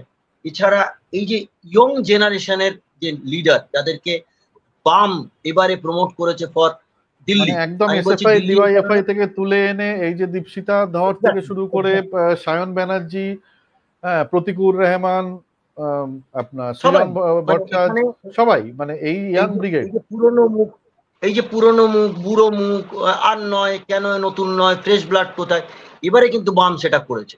এই বামের ভোটটা কিন্তু বামে ফিরছে, এই নিয়ে কোনো সন্দেহ নেই। এক, কিন্তু বামের ভোটটা বামে ফিরে লাভের লাভ কি হলো? লাভের লাভ কি হলো মানে এখান থেকে ওই যে এখনো পোলে এক্সিট পোলে দেখানো হচ্ছে 0-0-0 বা 1-1-1 বা 2-2-2। আমি 2 হলেও বুঝতে পারছি না যে কোন দুজন, একটা কংগ্রেস একটা বিজেপি, এই সরি একটা কংগ্রেস আর একটা সিপিএম। তা যদি হয়, আমি যদি হেড কাউন্ট করি, তাহলে অধীর আর মোহাম্মদ সেলিম, তা তো হবে না। তাহলে কি, তাহলে এখানে কোথাও মনে হতে পারে যে অন্য কোনো একটা ক্যান্ডিডেট। আর যাই হয়ে থাকুক, আমরা দেখব ওই দিনের 4 তারিখের, যখন আমরা ইভিএম থেকে রেজাল্ট গুলো পেতে থাকবো, ভোট শেয়ারিং এ বাম কিন্তু আগের বারের লোকসভার চেয়ে অনেক বেটার পারফর্ম করবে, আমার ব্যক্তিগত ধারণা। একদম। শুভঙ্কর, তোমার মতামত আমি এই আমি বিষয়ে? দীপঙ্কর বাবুর সঙ্গে সহমত। এবার যদি বামের ভোট রামে চলে যায়, তাহলে কিন্তু নতুন যে টিমটা তৈরি হচ্ছে পুরো ডিমোরালাইজড হয়ে যাবে। আমার মনে হয় না সেটা হতে চলেছে, কারণ দীপশিতা, এদিকে সৃজন, ওদিকে সায়ন, খুব নতুন ছেলে মেয়ে, খুব পরিশ্রম করেছে। তো সেই জায়গার থেকে এটা হওয়াটা একদমই বাঞ্ছনীয় নয়। তো আশা করি এই কংগ্রেস এবং সিপিএম জোটের ভোট বাড়বে, ভোট শেয়ারটা, আমি জানি না সিটের নিরিখে কি হবে, কিন্তু ভোট পার্সেন্টেজটা বাড়বে, যেটা আগামী 2026-এ ওদেরকে একটা মনোবল বাড়াতে সহায়তা করবে। আমাদের এক এক দর্শক এখন লিখেছে যে বামেরা দুটো সিট পাবে, বামেদের দখলে থাকবে দুটো সিট। কিন্তু এই প্রবলেমটা এখানেই যে বহু বাম নেতা থেকে বাম সমর্থকদের সাথে কথা বলে যারা 2-5 বলছেন, তাদের কাছে কোথাও কিন্তু এটা জানা যাচ্ছে না কোন দুটো কিংবা কোন 5টা সিটের কথা বলা হচ্ছে। সেটা কিন্তু মানে পুরোটাই এই ভোট কাটাকাটির লড়াইয়ে, মানে যদি কোথাও দেখা যায়, মানে বাম বাম নেতাদের বক্তব্য হচ্ছে এরকম অনেকটা, মানে কর্মীদের বিশেষ করে, যে যেখানে তৃণমূল এবং বিজেপি খুব ভালো ফাইট করছে, খুব ভালো লড়াই করছে, ভালো ভোট টানছে নিজেদের শিবিরে, সেখানে বামেদের ভোট ধরে রাখলে কিন্তু মাঝখান থেকে বেরিয়ে যাবে। এইরকম একটা কিন্তু ক্যালকুলেশনও চলছে। মানে তাছাড়া মানে বামেদের হাওয়া, ভিড়, মিছিল, জনসভা এই দেখে তো আর ভোট বাক্সে প্রতিফলিত হচ্ছে না। বারবারই তো আমরা দেখেছি বামেদের মিটিং, মিছিল, ব্রিগেড সবেতে প্রচুর মানুষ। আমি নিজে এবছর লোকসভা নির্বাচনের প্রচারে আমি সৃজনের সাথে একদিন বেরিয়েছিলাম, দেখলাম সোনারপুর রাজপুর চত্বরে বহু মানুষের মানে বহু মানুষকে কাছে পৌঁছচ্ছে সৃজন, এবং সৃজনকে ভালোবাসছে যাদবপুর, এরকম কিন্তু একটা হাওয়া রয়েছে। কিন্তু তা সত্ত্বেও এটা কেউ বলতে পারছে না যে 4 তারিখে সৃজন ভট্টাচার্য জিতছে কি জিতছে না।